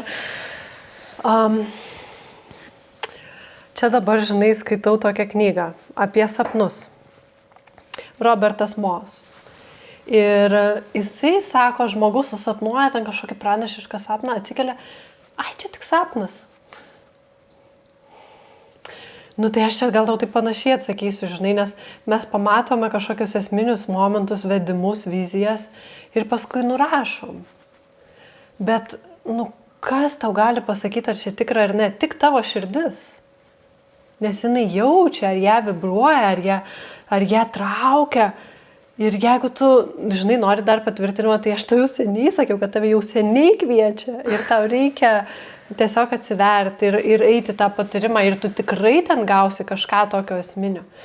O aš, žinai, esu tarpininkė tarp tų dangaus žinučių žmonėm. Ir aš jau, 10 metų ėjau tikrai labai sudėtingus kelius tam, kad atidaryčiau tokias galimybės, kad per kvėpavimą žmonės galėtų patirti tokius dalykus. Tai čia yra toks meistrystės jau lygmuo, ne veltui ir ta karūna pas mane kaba, nes yra tiesiog įvaldyti tokie įrankiai. Tai taip vyksta ir aš tai tikrai rekomenduoju neabejoti vedimu, plus tau buvo aiškus pajutimas tuo metu. Ir aš tai mačiau, žinai, ir aš dar tau pasakiau. Taip, tu po to, ir man čia viskas vyksta, ir mes su Ieva jokio kontakto neturėjome, tai per atstumą. Ir aš jau tokia visa tokia, tu savo, kas čia ką tik vyko, wow, tokia atrodo, kad, tikrai tokia mistinė patirtį patyrė. Ir prieina Ieva ir sako, pas tave buvo ten rimtų dalykų. Tave, žinau, kviečia. Ir aš tokia, tave kaip ir ragana, žinai. Kaip, žinai, tai viskas taip susisieja. Tai tikrai tai buvo labai stipru. Žmonės yra įsigandę. Nes aš ateinu, aš atrodo nieko nedarau ir viskas ten kažkaip pradeda vykti ir jie pradeda šnekėti, aš pradedu šnekėti tai, ką jie galvojo, jie pradeda šnekėti ir jau kelias... Nesipykit su Ieva, nes gali blogai baigtis. Šitas irgi jo, nors aš tikrai nieko specialiai nedarau, prižadu. Ne, bet tai būna, kad aš netyčia, taip, žinai, tau nėra buvo tokių situacijų, mano draugėms, Juliano sesija irgi, žinai, buvo kartais, kai pagalvoju, kad, žinai, susitari su žmogum susitikti ir, žinai, nebūna tos energijos. Ir tai pagalvoju, taip tingiu susitikti ir tau rašo, sugedo mašina, negalim, nėra tau buvo tokių situacijų. Taip, tikrai visada būna, žinai, kad vyksta pagal dievišką planą ir tikrai, jeigu man nereikia kažkur ar aš nenoriu, tai nevyksta tie dalykai. Bet yra tokių dalykų buvę, kur sakau, kur tikrai pamatau, kad kažkas negerai su darbu, pavyzdžiui, vedlys netvarkingai dirba. Ir aš, pavyzdžiui, tiesiog pakomunikuoju tiesiai šviesiai dalykus, kas jam nepatinka ir išsipučia ego. Aš nieko daugiau nedarau, nes pas mane labai labai svarbu ta atsakomybė, ta prasme, aš jau šitoje vietoje esu tiek pasimokius, kad nesiūst negatyvių minčių, žinai, kažkam, nes grįžta 100 kartų daugiau. Tai aš labai šitoje vietoje taip jau atsakinga ir turėjau stiprių pamokų, bet įvyksta dalykų, kur tikrai ten atvažiuoja kažkas tenais, pamato, žodžiu, išveža, tiesiog viskas taip tiesiog įvyksta ir žmonės, kelis kartus jau esu girdėjus, kad prisibijo. O turiu tokį klausimą, bet kartais įvyksta, tu žinai, praktikuoji, yra tas sąmoningumas viskas, bet kartais save pameti. Ir jau taip atsitinka, kad, taip pasiunti tą tokią mintelę, tokią, kur, gali kažkaip tais, yra kažkokia technika, metodas ar būdas, kad, tipo, sugrąžinti galima. Ką tada reikia daryti? Tiesiog susigrąžinėt, gal palinki laimės, klėstėjimo, laimės pasiunti pačias gražiausias vizijas. Aišku, tai geriausia daryti momentaliai, žinai. Ta prasme, būna, kad eina mintis kažkur, va čia vakar turėjau tokią provokaciją, aš tai vadinu provokacijom. Ateina iš išorės apkalbos, apie mane, nes aš matau ir jaučiu, kas skleidžia tas apkalbas. Šitoj vietoj tai irgi turėjau labai ilgus pokalbius su tam tikrai žmonėm, prašau, sakau, aš matau dalykus. Draugės sėdė, apkalbinėja Ieva. Galit, prašau, nesuminėt mane. Žinot, beveik taip konkrečiai ir buvo, bet niekaip nepavyko išprašyti. Žodžiu, tai turėjau atsiskirti nuo tų žmonių, bet esmė tokia, kad ateina provokacija iš išorės, tokia neigiama, matau iš ko ir kažkaip biškai pamečiau, žinai, save. Masažas, ten darė man masažą ir aš pradėjau atgal galvot, kaip galbūt nesiseka tiem žmonėm. Ir tada toksai, viską atgal ir tada siunčiu gražią viziją, matau, kaip klėstėjimą, laimėj, gausoj gyvena, viską tiesiog siunčiu gražius dalykus, kuo ilgiau laikau tokią viziją ir tada viskas atgal grįžta. Nes jeigu mes tik mintimis, bet siunčiam kažką, galvojam, mes tiesiog galvojame, kaip, ten, tai nesiseka, ten jau kažką filmuoja, jau jinai tenais pasiklydus. Ir viskas atgal eina. Čia toks slidus reikalas ir čia taip reikia valdyti, nes mūsų mintis ant tie galingos, viską, ką išleidžiam į išorę, viskas paskui galės sukamės patys tose dalykuose. Tai čia labai labai svarbu. Gerai, pakalbame apie santykius. Jau židinio galim nekurt, nes ir taip karšta. Čia reikės uždėti memą, kai tavo gyvenimas gesta ir tu tiesiog šnekučiuojasi prie arbatėlės. Arba kaip Ieva savarankiškai židinio nemoka užkurt, nes Rėjus išvykęs, tai va taip pagavosi. Moteriško židinio pakūrenimas. Čia specialiai sprendėm, kad darysim prie židinuko, kad būtų gražu, nes turim labai gražią svetainę. Bet sakėm, darom prie židinio, čia taip degs, bus gražu, tai jūs taip, įsivaizduokit, vizualizuokit. Nieko, aš čia padėsiu. Jūs keliauja. Tripina kartu su mumis. Ieva, kaip sekasi? Jau visai ilgą laiką esate kartu. Kokie didžiausi iššūkiai iškyla buityje, santykiuose? Rėjus nežiūrės šito podcast'o, gali sakyti viską. Rėjus yra labai ypatingas žmogus. Viską mažai kaip žmogus su specialiaisiais poreikiais. Žmogus su specialiaisiais efektais. Aš tą patį sakau apie Julianą. Ir tam reikia specialaus pasiruošimo. Bet tavo gyvenimas ruošia. Bet mane gyvenimas visas patirtis. Puikiai paruošia. Todėl galiu pasakyti, kad su kiekviena diena vis geriau ir geriau sekasi. Vis geriau ir geriau sekasi. Pradžiai buvo žiauriai sunku. Oh my god. Čia gal pasidalinsiu, nes daugelis gal kai susipažįsta santykiuose, kai pamato tokius pirminius dalykus, kas galbūt kažkaip tai trigerina vienas kitame, tai dažnai žmonės tiesiog bėga, atsitraukia. Ir jeigu susitiko sielos dėl kažkokio rimtesnio tikslo, vis tiek išlaikys tą aukštesnę sąmonę, išlaikys tame santykėje. Tai mes būnam kartais susėsdam dabartiniu momentu ir siunčiam palaikymo savo į praeitį. Kad, hebrytė, viskas gerai, jūs praeisite, tikėkit savim. Nes buvo labai sudėtinga, mes abu labai stiprios asmenybės, abu labai rimtos asmenybės. O galim šiek tiek nuo pradžių pradėti. Koks buvo pirminis momentas? Sutikai, tau buvo tas, kur meilė iš pirmo žvilgsnio, kur trenkė žaibas, pervažiavo traukinys, kur tiesiog pradėjo skambėti simfonijos ir ten drugelis skraidyti ore? Ne, man jis atrodė įdomus labai, bet va čia kuom skiriasi, žinai, tas twin flame nuo dieviškų partnerių, twin flame būna iškart labai greitai aistra dega. Tai pamatai, jau čia kaip man, čia reiškia, aš tave manifestavau. Jo, labai didelė aistra, labai didelis potraukis nuo pat pradžių. Jau galvoji, nebegali galvoti, tik tai iš tave jauti. Tai čia yra... O gali per gyvenimą turėti daugiau negu vieną twin flame? Tai aišku, čia taip kaip tokie karminiai partneriai, su kuriais reikia kažkokias pamokas išmokti. Tai labai greitai tada taip susiveda. O jeigu susitinki tokioj ramybėj, žinai, taip tokiam gal šiek tiek net nesupranti, ar tave traukia tas žmogus, seksualiai net nesupranti, toksai, nu, bet fainai jaukų būti. Nu ir paskui tai pradedi pažinti, žinai, geriau. Tai čia būna dažniausiai jau tokios partnerystės, kurios veda į kažką tokio bendrą kūrybą kažkokią. Tos ne visai dėl pamokų, o dėl kažkokių tikslų realizacijos kartu. Ir taip galima pasitikrinti, nes jeigu nuo pat pradžių labai stipriai hitina seksualinę energiją, tai jau čia kabliukas, kad bus blogai. Bus įdomu. Nebus blogai, bus įdomu. Nu, ir jums su jais buvo įdomu. Nu, Tai. ne, nu, mums žinai, nebuvo tos tokio, tai kaip po pirmo susitikimo rėjo sako, žinutė parašo, seksualinės energijos 0%. Sakau, Čia pirma žinutė buvo?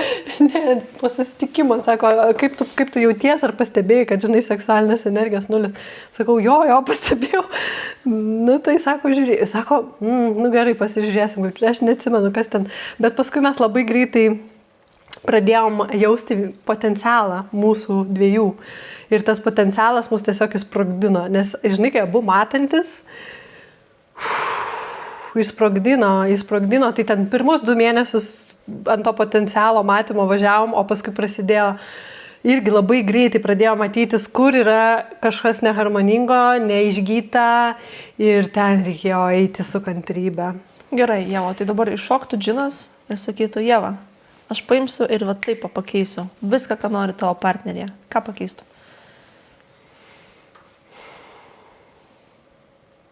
Dabar žinok, nu, kad taip gražiai nusišlifavom ir išgirsta jau mane. Ir, nu, ir jisai, kas svarbiausia, žinok, vat ko skiriasi žmonės, kur gal santykiai, kurie, nu, nieko gero jau nebus. Kaip pašneki, kad tau nefainai ir nieks nesikeičia. O kai pašneki, kad tau nefainai ir žmogus iš karto pakeičia ir jisai stengiasi ir jisai padaro pokytį, va čia rimti santykiai. Tai man šitas yra toksai wow, nes jisai, aš tik sakau, va čia taip ir taip nefainai jaučiausi, tu čia man taip pasakei ir jisai tada sėdi ir analizuoja. Ai, tai aš čia taip pasakiau, jo, aš čia pasijaučiau nesaugiai, aš čia, tai kokia čia programa, ai, va čia ateina iš ten ir jisai tada sėdi, perrašo įsitikinimus ir supranti, aš žiūriu, kad jo elgesys pasikeitė. Ir kartais, jeigu ginčiamės ir aš ten ką nors pasakau, tai va, tu čia taip ir taip visada. Ar visada? Ar visada? Ar tipo, pasakyk, ar nepasakyk? Pasikeitė, viskas tipo pasikeitė.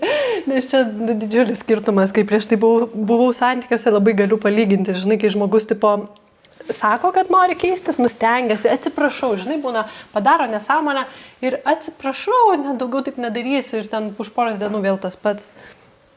Nu tai va, tai tom ir skiriasi gal ta partnerystė, sakyčiau, tokia, kur tikrai turi potencialo, perspektyvos. Aš už tai jį labai labai gerbiu, nes jisai labai stengiasi. O kur šlifuoti, tai buvo tikrai kur šlifuotis. Ir toliau tęsiasi tai, bet svarbiausia, tai žinai, nu, tikrai įsiklausimas, pamatymas ir noras. Ir aš tikrai ne auksinė, čia mane, žinai, mato visi. O toj kelionėj nebuvo tokio momento, kur jau suabejoji, kur galvoji, žiūri, ai, gal reikėtų kažką keisti. Pradžiai, žinok, tai aš tiek daug abejojau. Ir jeigu labai stipriai susipyksta, mano toks yra iš vis asmenybės tipas, kur viskas, va jau dabar tai viskas. Aš jau jūsų butą susirandu, kur žinau. Nu, pas mane taip toksai yra kraštutinumo biški drama queen aspektas. Bet dėl to Taylor Swift tau padeda. Taip. Dėl to Jūs sielos sesės. Dėl to su Taylor Swift mes esame sielos sesės. Aš nesu lengva moteris, žinai, santykiuose, tikrai ne. Bet labai džiaugiuosi, kad jam pavyksta irgi jau suprast mane, kur reikia biški jau kitaip, nes kartais jisai irgi nepagauna, kad jau čia tas momentas, kada reikėjo kažką sakyti ir tu nepasakei. Žinai? Tai va, tai žmogiškų tokių dalykų tikrai būna. Ačiū Dievui, kad yra Eckhart Tolle ir jo mokymai, kurie tikrai labai padeda atsibusti iš bet kokių dramų, kai jos atsibosta. Tai va, tai ką aš pakeiščiau,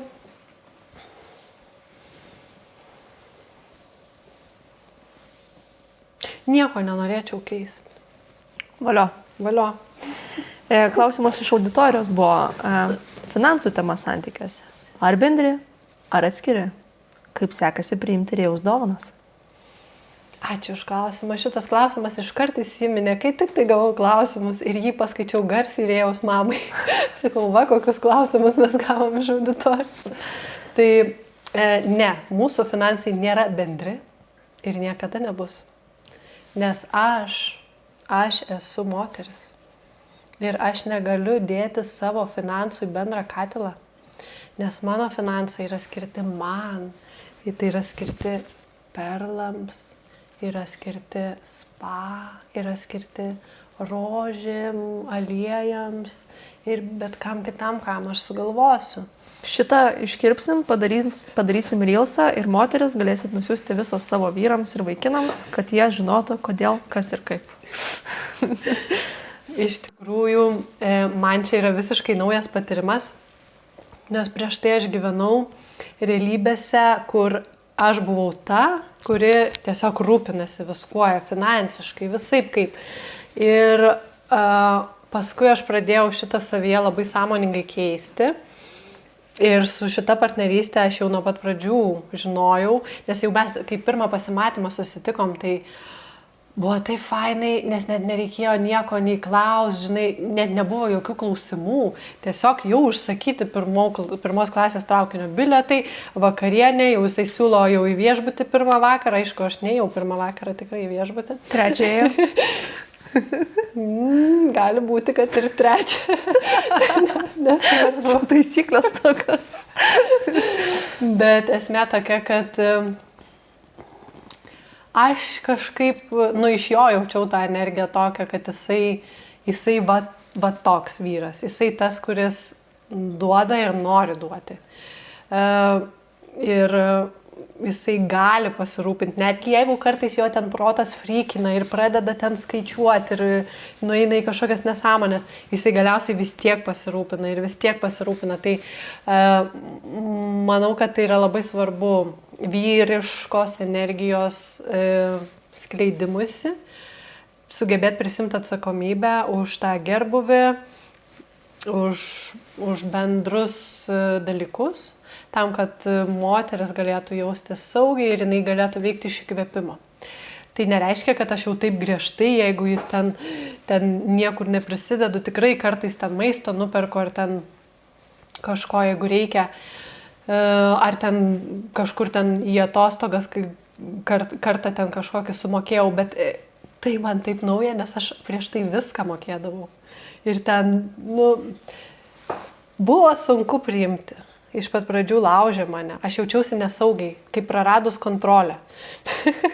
Toks yra dalykas kažkoks. Tai vat moteris, kurios nori apkeisti biškį šitą ir turėti iš vyriškos energijos finansus su savo saugumu, turi dirbti savo gebėjimu jaustis saugiai vyriškos energijos globoj. Čia pas mane buvo programa visoje moterų linijoje. Man reikėjo pakankamai daug daryti pokyčio vidinio, tam, kad iš tikrųjų realizuoti tokį patyrimą ir galiausiai jame būti ir jaustis gerai. Tai va. O kiek tu reikia uždirbti pinigų per mėnesį, kad tu jaustumės komfortabiliai? Kiek reikia? Jo. Kokia yra tava tokia per mėnesį, va tiek pinigų, ar tu jautiesi komfortiškai, saugiai, galinti išpildyti savo poreikius? Visata klausosi jų? Taip. Tai va dabar kaip tik aš buvau, Prancūzijoje retryte. Ir mes ten va šitą klausimą kėlėm. Ir aš supratau, kad mano įvardinta suma, kiek aš įvardinu, basic tokiems ar ne, basic, buvo, gal pirmą kartą aš ten pasakiau, gal 15, bet jau taip įsiplečiant, ar ne? Per mėnesį? Jo, įsiplečiant. Ir tada kita mergina dvigubai daugiau pasakė. Basic. Ir aš galvoju, blemba, tai ką veikti su tie? Mano čia buvo pirmas, tu pasakai ir aš taip galvoju, kaip spėt per mėnesį jos išleisti? Tai va būtent. Ir tada buvo tokia praktika, aš beje savo Contribui visiems prenumeratoriams daviau tą praktiką. Jeigu mes nežinom, nes žmonės dažnai manifestuoja pinigus, jie nori daugiau pinigų. Čia yra pagrindinė, čia buvo labai įdomu stebėti, kaip, couchingas ir visi šitie dalykai atėjo į Lietuvą ant tos didelės bangos. Tai gausa buvo tas, jau visur gausos kursas, atraking gausą, raktai gausa, nes, iš tikrųjų, ko visi, ko reikia, tai reikia pinigų visiems. Jo, bet kur juos dėti, iš tikrųjų. Tai va, supranti, ir tas toksai, kam tau konkrečiai reikia. Ir aš tada, mes ten darėm tokias praktikas ir aš gerai taip atsiveriu didesniai sumai ir aš tiesiog pasiėmiau ir išsirašiau. Ir aš supratau, kad yra toks gyvenimo būdas, kurio mano sena versija dar nepažįsta. Ir tame naujam gyvenimo būde yra normalu, nežinau, įsigyti ten papuošalus už 6,000, įsigyti rūbus dabar prabangius. Aš pradėjau suprast, kur aš išleisčiau. Yra procedūrų visokių, yra kokybiškas maistas, kokybiškos paslaugos, pats kažkoks, nežinau, dantų estetinis plombavimas apie 10,000 kainuoja. Yra dalykų, supranti, kur tie gražas tokie, ar ne, dantis.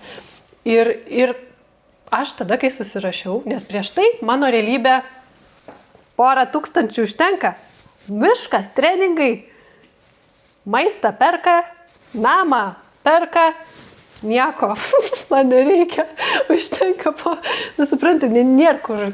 Ir aš tada supratau, kad jeigu aš savo protę kažkaip nepraplėsiu, tai man ir kur čia gali būti tas augimas. Ir aš tada parašiau dalykus, pradėjau taip įsiplėst, kad taip, gali būti, kad tikrai yra ta prasme, ne tai, kad, prabangių brandų, kur ten perka rankinukus už 3 štukų, čia per vieną kartą galima išleisti, bet yra, labai aukštos kokybės medžiagų, ten japoniškų, kažkokių ten, nežinau, aksomas, whatever. Dėl to, ką tu dabar daliniesi, dėl to man... Dar kaip gaminta, supranti, fair trade, visokie, kur tikrai rankomis, kur ne kažkur fabrikuose ten išnaudojami žmonės, kur žmonės veikia iš įkvėpimo, kūrė, yra visai kitos energijos, tai kūryba, visai kitokios energijos produktai. Taip. Tai dėl ko man patinka tave sekti socialinėse medijose, nes tu taip daliniesi ir užtenka žiūrėti tavo storius. Nes man atrodo taip ir veikia, dabar tu klausai šitą informaciją, aš lygiai taip pat galvojau pradžiai, 5,000, tada tu pasakei 10 ar 15, pasakai, aš jau to galvojau, kodėl tu 15, tada pasakai, kita moteris pasakė 30 ir tada man atrodo auditorija, kuris stebi ir mes besiklausant šito, tu pradedi tikrai galvoti ir tau atsiveria tie, kaip tu vadini, kitos laiko linijos, ar kiti realybės variantai, apie kuriuos tu net nepagalvoji. Tai pradžiai be abejo, kad mes protą atsiveriam. Ir svarbiausia, kaip aš susirašiau, tada pradėjo vykti dalykai. Aš dar ten neturiu manifestavų, bet man jau ateina ten, sako, tai kojos perlai, čia super kokybiški. Oi, galvoju, čia paimsiu kokią 500. Ne, 2,000. Gerai. Žiūrėk, 1,000. Ir supranti, ateina tokie produktai, kur atrodo, kas čia toks, bet tada vis, blemba, kaip fainai būtų turėti, ir pradeda eiti tie dalykai ir tada žiūriu, kad visai kitaip energija teka, visai kitaip viskas kažkaip plečiasi viduj. Žiūriu, žmonės kažkaip paklausa visa auga. Tiesiog keičiasi dalykai, nes mes patys viduj atsiveriam tai gausesniam patyrimui, gausesniai realybei. O iš tikrųjų, kas klauso, tai faktas. Man, daug kas rašo, sako, Ieva, man nuo tavo storijų pasikeitė gyvenimas. Aš sakau, aš kadangi dirbu marketingė, tu irgi esi iš marketingo, iš tikrųjų įdarbinti storijus yra vienas iš sudėtingiausių dalykų šiais laikais. Labai mažai kas kelia per storius tikrai vertingą turinį, kuris tikrai įtraukia ir tikrai yra įdomu stebėti. Bet tavo storija yra visiškai, tu ten tiek daug duodi visos medžiagos, ką daryti, kaip daryti. Tik Kalėdos visiems tikrai yra santykiai su šeima, ten alkoholis, visą kitą, tu iš karto ten ką, taip ir taip darykit tą ir tą. Ten tik kažkokia situacija, tu iš karto apie tai, kas vyksta tavo gyvenime, kas yra labai praktiška, kas labai rezonuoja auditoriją, nes visi gyvenam žmonių gyvenimus turim tas situacijas ir tu iš karto pameti kažkokią tai sprendimo būdą, Ir tu taip, eini prie to medžio, man tai patinka, taip ir taip. Aš atsimenu, man, kai reikėjo priimti sprendimą skirtis, aš žiūrėjau tavo istoriją, tu sakai, nebijokit jūs skirtis, jeigu jaučiat, kad blogai, vis tiek, jeigu išsiskirsit, bus, kitaip, bus geriau. Ir tu ten tai, ir aš taip, einu skirtis. Tai labai už tai tau dėkoju. Ieva, ką galvoji apie LGBT poras? Kaip manai, kodėl žmonėms taip sunku priimti tokias poras? Kodėl visuomenėje šita tema kelia tiek priešpriešos? Dėl to, kad žmonės bijo to, ko nesupranta. Ir tiesiog nesupratimas. Aš, žinai, pas save turiu nemažai žmonių, kurie yra tam nesupratime. Ir aš kai dalinuos, kai pasakoju labiau, kas tai yra per dalykas, jiem padėkoja, sako, o, vau, geras, net ne, prieš tai ten visiškai homofobai buvo ir tada, o, rimtai, iš kito kampo kažkaip pažiūri.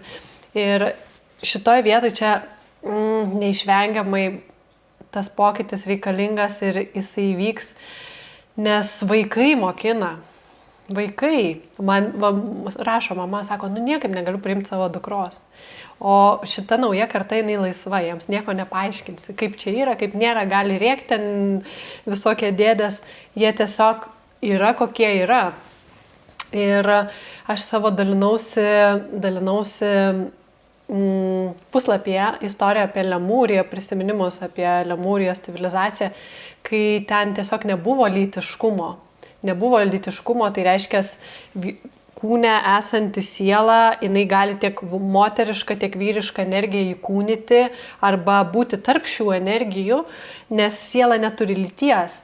Ir mes, kai kartais nesuvokiam tam tikrų aspektų, žinai, labai daug kas maišo tai su kažkokiu, labai lygina su kažkokiais iškrypimais seksualiniais. Ir šitoj vietoj čia yra tiesiog neišmanimas, nes žmogus nesupranta, kaip vyksta iš vis įsikūnymas į kūną ir kaip, pavyzdžiui, jeigu prieš tai buvai moteriškoj patirty ir ateini dabar į vyrišką kūną ir gal ten labai stipriai jutai tapatybę su moteriška energija ir dabar vyriškam kūne, nepavyksta prisitaikyti prie to vyriško kūno taip greitai, nepriversi tu, tai prasme, jautiesi kaip jautiesi, arba atvirkščiai, ten moters kūne vyriška energija. Kartais be abejo, kad būna kažkokių per patyrimą, per gyvenimą traumų ir dėl tų traumų kažkaip pasikeičia tas savęs suvokimas. Koks skirtumas, ką mylėti. Ir šioje vietoje čia yra antiek toli nuo visų tų iškrypimų, su kuo gretina neišmananti auditorija. Jie gretina su kažkokiais ten zoofilais, pedofilais. Tai labai atskira tema.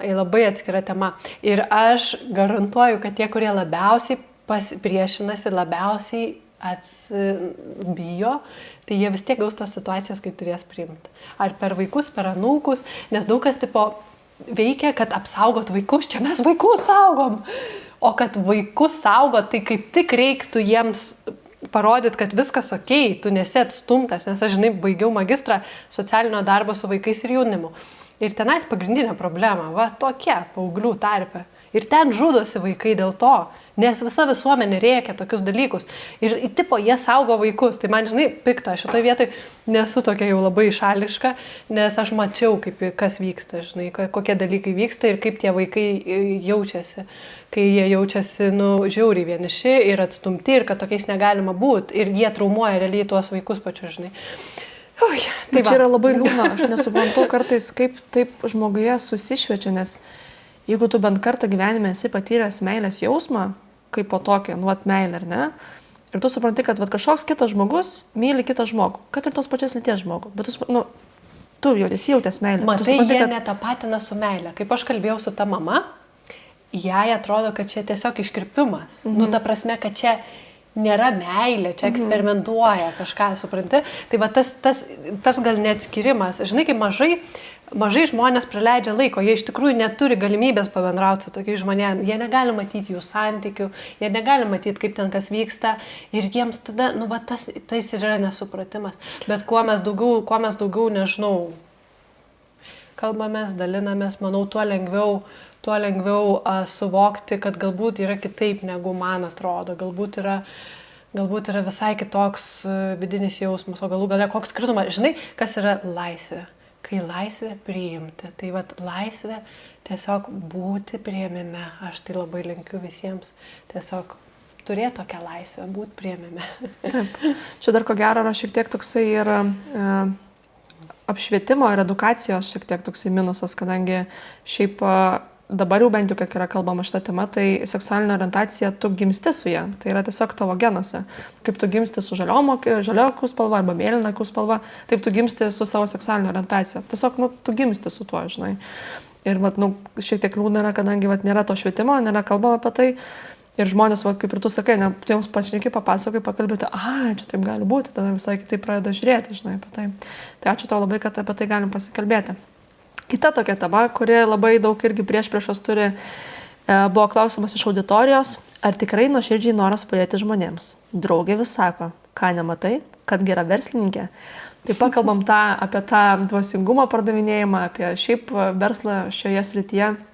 Kaip tu jautiesi gavus tokius komentarus? Ką tu apie tai gali pasakyti? Kokia tavo pozicija?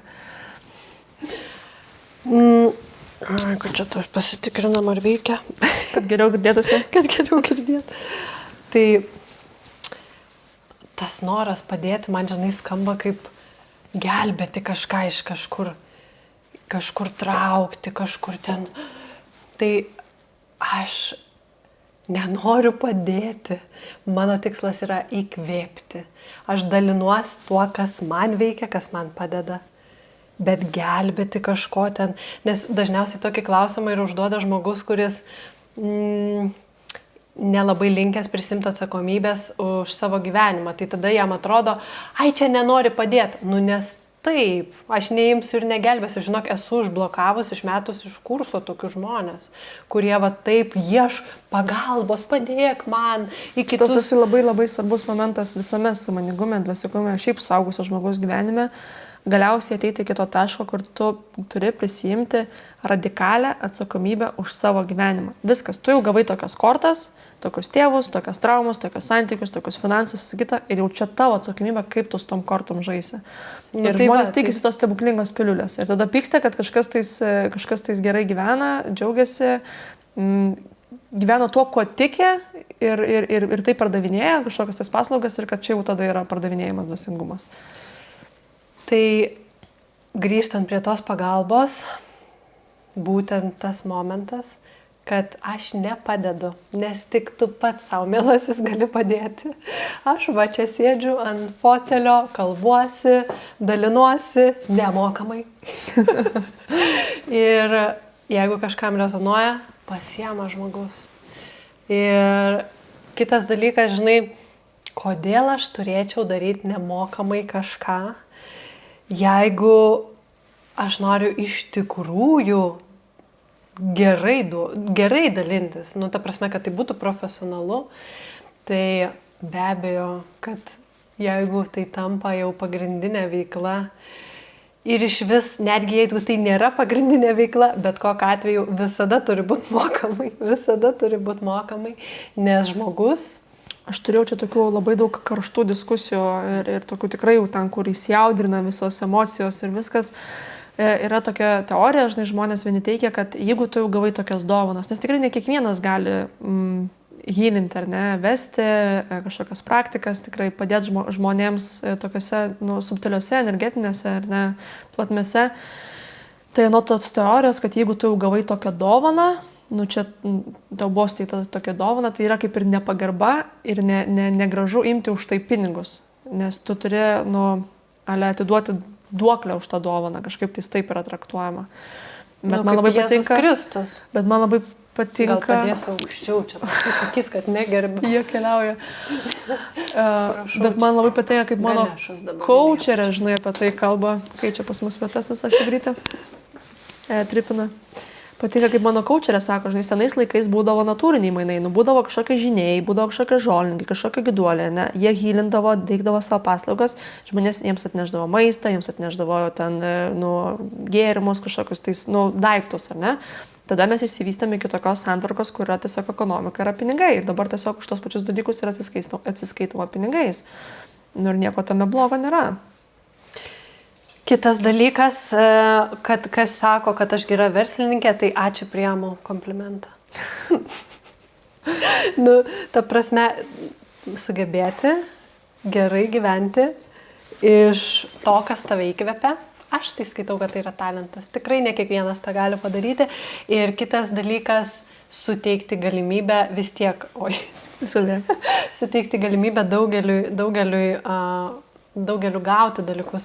Bet vėlgi, ką tu ir minėjai, žinai, tie žiniuonės, tie dvasininkai, tai būdavo gentyse dažniausiai ir jie turi savo funkciją, kiti turi savo funkciją, medžioja ten, nežinau, prižiūri kažką ir tada, jis yra aprūpintas, viskas yra kaip ir viename lygmenyje, nėra kaip dabar pas mus, ar ne, kad yra atskiri tokie gyvenimai ir dabar kiekvienas atsakingas už save, kaip noriu tai sukuosi, taip sukuosi, o aš čia pokalbių su Dievu knygoje skaičiau, kad kaip tik yra kita teorija.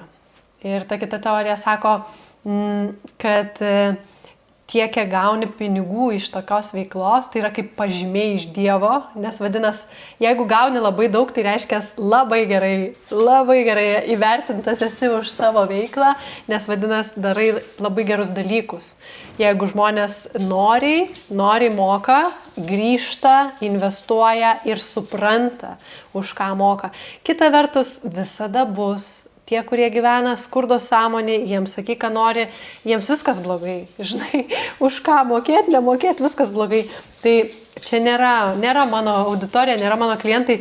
Vakar beje atvyko moteris nusipirkti mano sukurtą aliejų rožių, ten yra visas ritualas ir tas ritualas, jisai pakankamai daug kainuoja, 369 eurai. Tai yra kūno aliejus, žvakė, ten, viskas labai gražiai. Kaina pakankamai aukšta, ar ne? Tai žmogus, kuris supranta ir kuris yra gausos sąmoniai, jis su malonumu investuoja, man jinai daugiau sumokėjo, įsivaizduok, už tą produktą. Tai va čiam tuo skiriasi žmonės, kurie gyvena gausos sąmonėje ir jie supranta tada, kad ten, kur investuoja, jiems grįžta, jie gyvena tokioj sinergijoje, pastoviai gausos energijoje, o trūkumo energijoje visada trūksta, visada blogi, visada čia mokamai, visada. Tai labai reikia šitą stebėti, nes žmonės kartais, jie tiesiog įpratę tame gyventi, jie nesupranta, kad čia kažkokioj trūkumo energijoje gyvena ir skundžiasi. Bet kas mane seka, jau man atrodo supranta. Jo, ir man dar atrodo kartais neįsivertinam to, kad tikrai yra ir šarlatanų, tikrai yra ir blogų žmonių, kurie tom naudojasi, ar ne? Bet čia yra tiesiog laisvos rinkos ekonomikos situacija. Visi veikia, ką nori, visi pridavinėja, ką nori, daro, ką nori. Ir jau tavo yra atsakomybė spręsti, kur tu eini, kam tu moki pinigus, pas ką tu eini, iš ko tu perki paslaugas. Tai atsakomybė ir pasirinkimas yra tavo rankose, o ne to žmogaus, kuris teikia paslaugos rankose. Man toksai klausimas iškilo, tačiau vis tiek šitoj srityje, šitoj sferoje yra tokių situacijų, kai tikrai ateina labai daug paklydusių žmonių, kuriems galbūt reikėtų ne kažkokio šamaninio healingo, ne kažkokio kvėpavimo ir meditacijų, bet jiems jau reikėtų tiesiog kažkokios rimtos medicininės pagalbos, žinai. Kaip tu laviruoji iš tos situacijose? Yra pas tave tokių žmonių, kur matai, kad tiesiog žmogui reikėtų ne kažkokio kurso ten, žinai, atrask galią ir susicentruok ir su savo čakras, o tiesiog reikėtų kažkokios kitokios pagalbos. Taip. Esi nukreipus ar priemi visą hebrą, sakai, atvarai? Ne, pakvėpuosim, viskas bus gerai. Ne, aš nepriemu, pas mane yra labai griežtai negalima dalyvauti su psichiatriniais sutrikimais ir žmogui gali net paumėti, nes praktikos yra stiprios ir čia reikalinga stabili psichosistema. Tai griežtai neleidžiu, nors jie labai nori. Jie labai nori ir pirmieji tie, kurie nori visur dalyvauti, tai ne, tikrai ne. Kita vertus su psichologiniais sutrikimais, tokiais kaip nerimas, panikos atakos depresija, tikrai galima ir labai rekomenduotina, nes žmogus pakeitęs požiūrį mąstymą dažniausiai visiškai išeina iš tokių kažkokių sunkesnių aspektų, kas dažniausiai susiję būna tiesiog su mintimis, nes mintis ir emocijos ir pagal visus įrankius, kur aš duodu, net daugybė žmonių yra antidepresantų atsisakę ir pakeitę gyvenimo būdą visiškai. Kartais tiesiog žmogus nesupranta, aš pati realiai, jeigu nebūtų man šitų žinių, aš nežinau, kur aš būčiau, žinok. Pas mane tikrai buvo nervų sistema labai ištampyta, aš nežinau, kaip elgtis su tom emocijom, niekur mokykloje nemokina apie tai, galėtų mokinti. Galėtų mokinti, tai būtų paprasčiau visiems gyventi. Tai va, tai ačiū visom praktikom, ačiū emocijų priėmimui, meditacijom, nes aš dabar galiu jaustis gerai ir negers Xanaxo, nes kažkada netgi žinok, Xanaxą pusę tabletės gerdavau, nes tiesiog per sudėtinga būdavo. Tai va. Ar dažnai tenka nufiltruoti savo gyvenimą? Nes reikėsi būti viešų žmogumi, daug daliniesi ar ne per socialinės medijas, per storius. Tai koks tam būna tau tas jausmas? Būna, kad kartais reikia, čia žinai, po to tas taip suvertins, tas taip pagalvos, čia tas tą pasakys.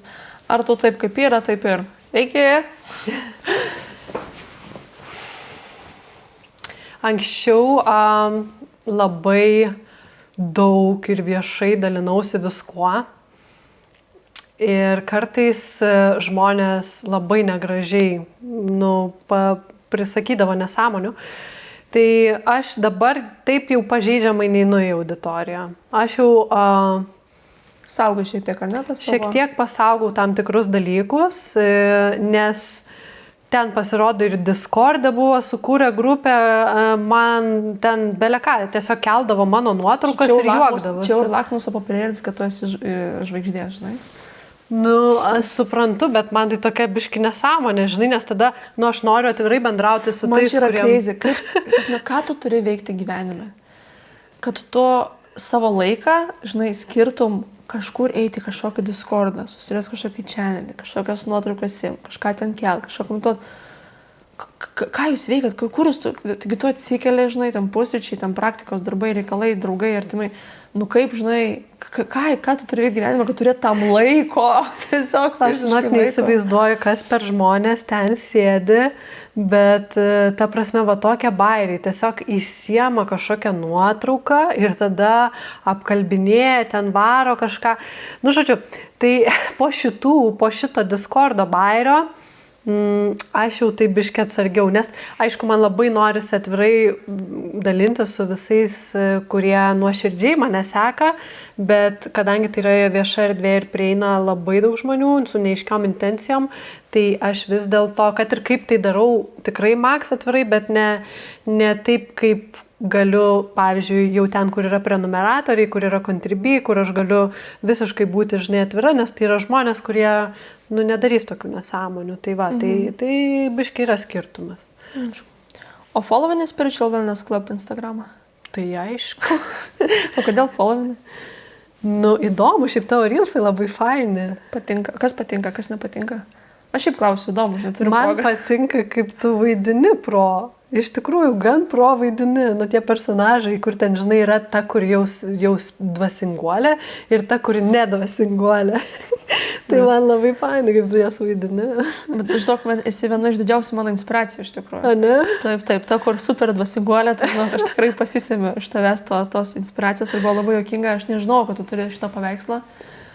Tai buvo pirmas mano gyvenime pirktas meno darbas, žinai. Čia pas mane originalas. Pas mane reprodukcija, gerai. Dar tokio verslo nedarau, dar tiek neuždirbu. Bet čia buvo mano pats. Čia rėjus nupirko. Pirmas. Ir čia, nežinau, tai yra tas saldi gyvenimo akimirka, kai perki meną. Nežinau, tu esi užfiksavus šitą momentą, bet, toks kažkoks kitoks, žinai, ne šmutkė kažkokia, ne batus, bet pirkimo paveikslą, žinai. Aš, aišku, pirkau printą, ne originalą, bet po to taip juokiausi, kai pamačiau per tavo stories, kad pas tave tas pats yra, irgi tas pats paveikslas.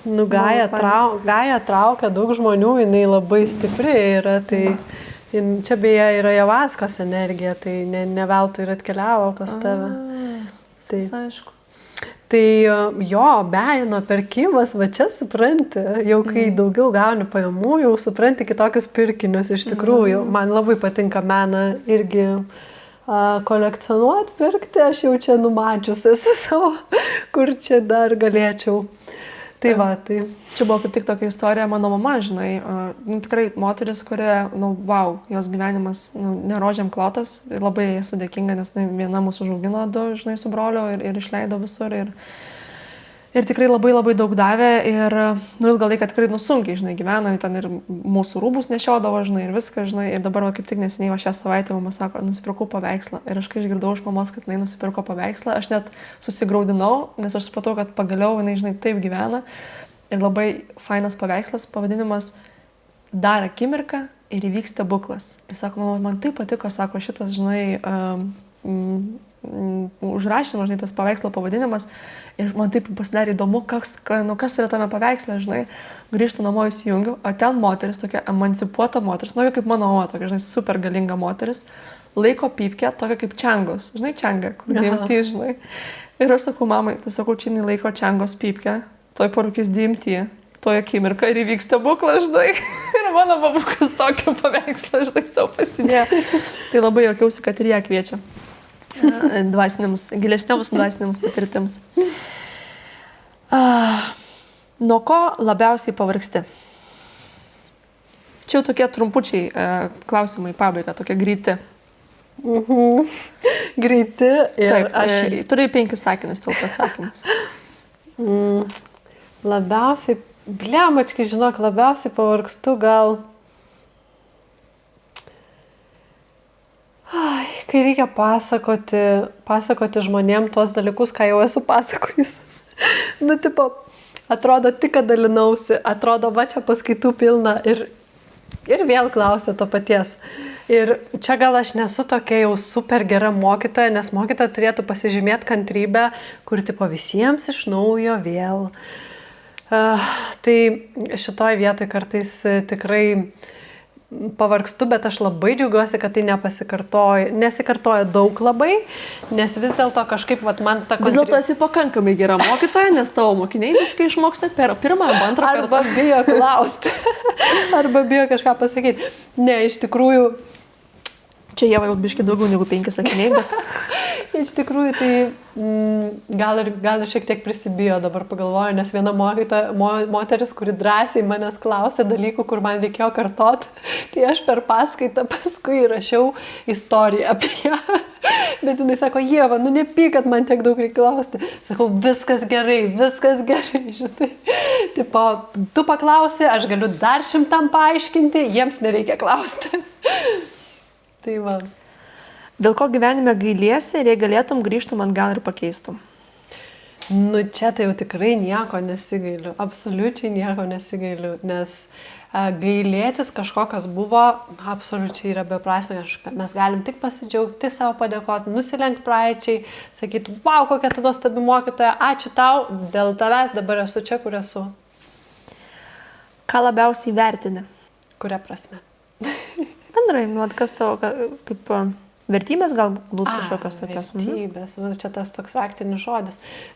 Išmokau graikijos retryte, kas yra vertybės. Tai mano vertybė didžiausia yra įkvėpimas, ką aš ir minėjau jau, kad įkvėpinėti. Bet šiaip, ką labiausiai vertinu, jeigu taip, santykių bendravime, atvirumą ir kai žmogus yra atsakingas už tai, ką jisai siunčia energetiškai, dalinasi ir jaučia šiek tiek, žinai, tą tokį,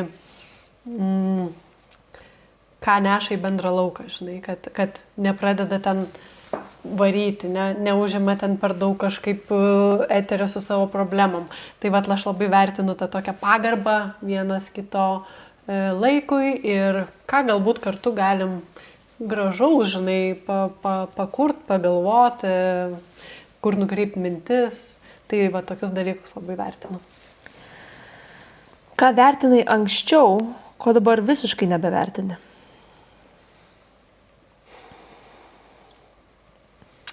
Anksčiau labai vertinau karjeros perspektyvas, įtaką, socialinį vaidmenį tokį kaip svarbą, kas liečia tą tokį materialų pasaulį. Tai dabar man tai atrodo bullshit. Absoliučiai bullshit, visiškai. Tai kažkaip fainai. Aš dar pakeliui. Bet, supranti, galima būti, bet galima visiškai nesureikšminti ir tiesiog išnuomoti save. Nu, čia gal dar tas yra, žinai, tiesiog mano savivertė yra labai pririšta prie pasiekimų, žinai, ir tas karjeros klausimas, toksai, tai kas aš tada, žinai, tai ką aš darau, tai dėl ko aš gyvenu, tai kam aš, žinai, gyvenu, va toksai tiesiog yra. Pažiūrėk filmą, dabar neseniai žiūrėjom, labai geras filmas The Game, žaidimas. Tai neišduosiu nieko, Netflix'e yra. Pažiūrėkit The Game, Netflix'e. Kas yra tavo guilty pleasure? Saldumynai. Mėgsti labai? Perdozuoji? Vaikštai po to visą haino cukrų, žinai, kaip būna. Neperdozuoju, bet čia ta tokia vieta, kur tipo, žinau, kad reiktų nevalgyti, bet aš netokius ten, žinai, šokoladai, saldainiai, bet aš mėgstu ten kokius pyragaičius, ten, tokius gražius, žinai, tokiais su kremu visokiu. Tai čia mano guilty pleasure. Bet aš manau, kad jis toks nekaltas palyginti, žinai, kaip žmonės ten mėgsta rūkyti ar porno žiūrėti. Tokie stipresni. Žmonės ekstremą mėgsta. Kokia tavo pati mylimiausia praktika? Pati mylimiausia praktika. Turi vieną išsirinkti. Bet tą praktiką reikėtų daryti visą likusį gyvenimą. Vienintelę. Kitų negalėtų. Tai būtų gamtos medicina. Kiekvieną dieną. Atsikelia, šotuką, važiuojam. Iš tikrųjų, tai yra tokia teorija, kad ateities žemė, ateities pasaulis nebeliks maisto ir žmogaus sąmonė tiek įsiplės ir jis gyvens būtent tik tai medžių gėrimų, tokių panašių kaip grinai kaip ajavaska, kuris suteikia tokį psichodelinį įsiplėtimą, nes tuomet visai kitaip veikia organizmas ir nereikia nei maisto, nei, ten, žodžiu, tai yra tokia teorija, kad Future Earth, kuri nueis į sąmonę ryšį su Žeme, nes yra daug variantų.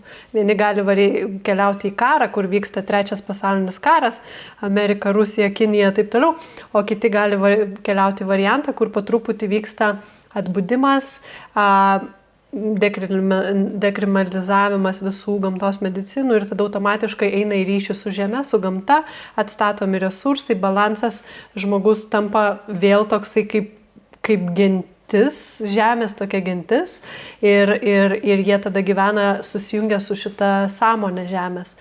Tai aš šitą praktiką pasirinkčiau,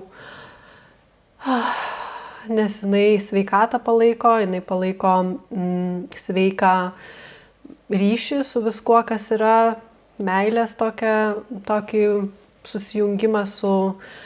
Tai tokia būtų. Timo Javaska. Nebūtinai beje ajavaska, gamtos medicina gali būti ir psilocybin, taip pat labai yra galinga, taip pat gali būti ir kaktuso ar ne kažkokia tai... Bet... visi, kas natūraliai iš gamtos. Taip, natūraliai iš gamtos kylantis tie, kurie plečia sąmonę. Jei neegzistuotų pinigai ir aplinkybės, kokia veikla užsiimtum?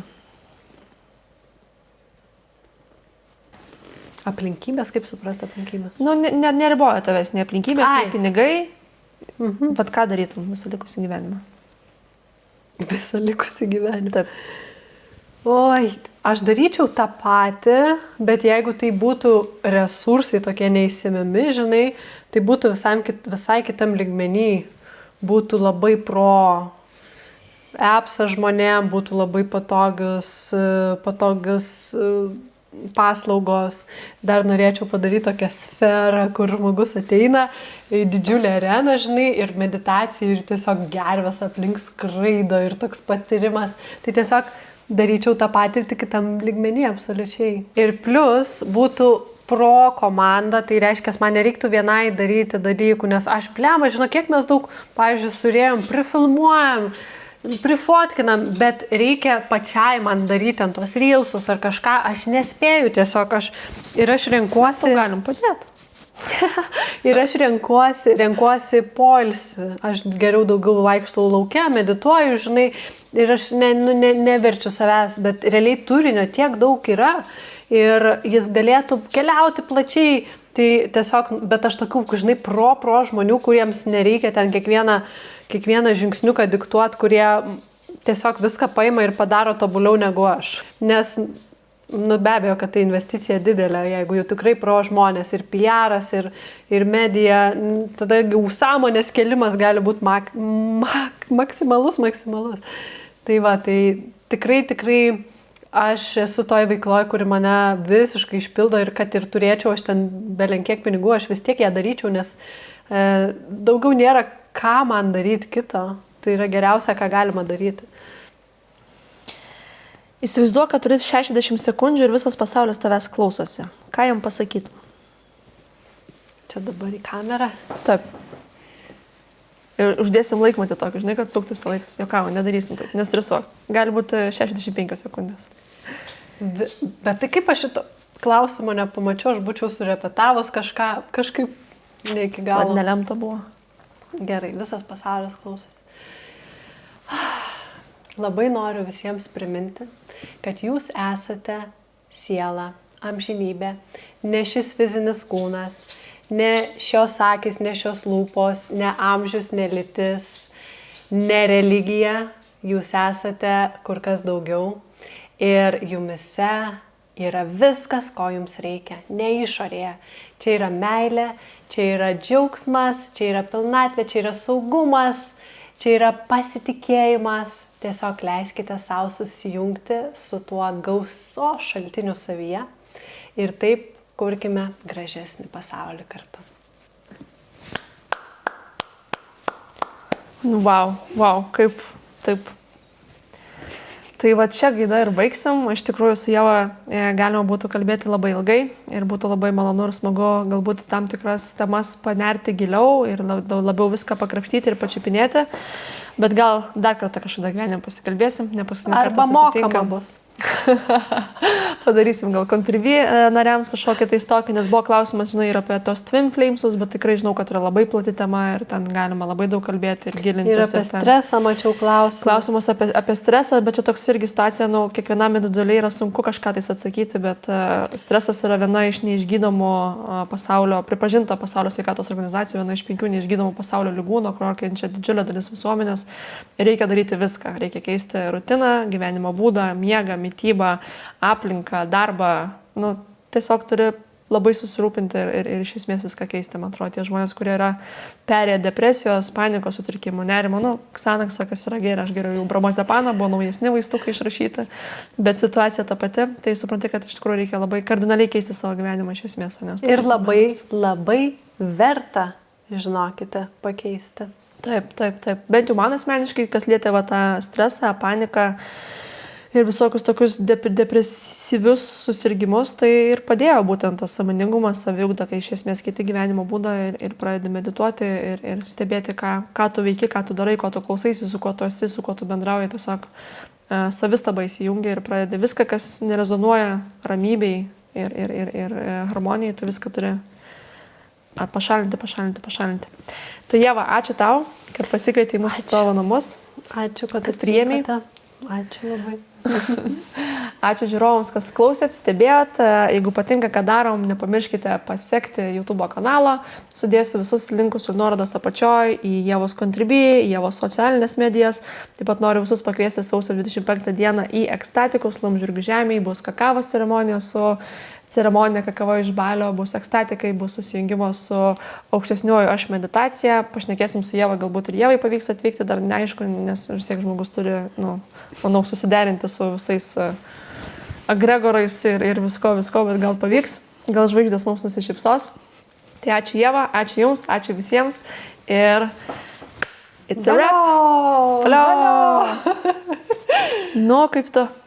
Gerai, aš tik tai galvoju, ir aš nelabai raudona. Oi, raudona. Ne, žinau, kad normaliai. Gerai, gal taip nesimato čia iš to. Ne, normaliai. Labai gražiai atrodė visą laiką. Nepamirškite paremti Contribui, visada galite duoti tipsų. Taip, palikit arbatos.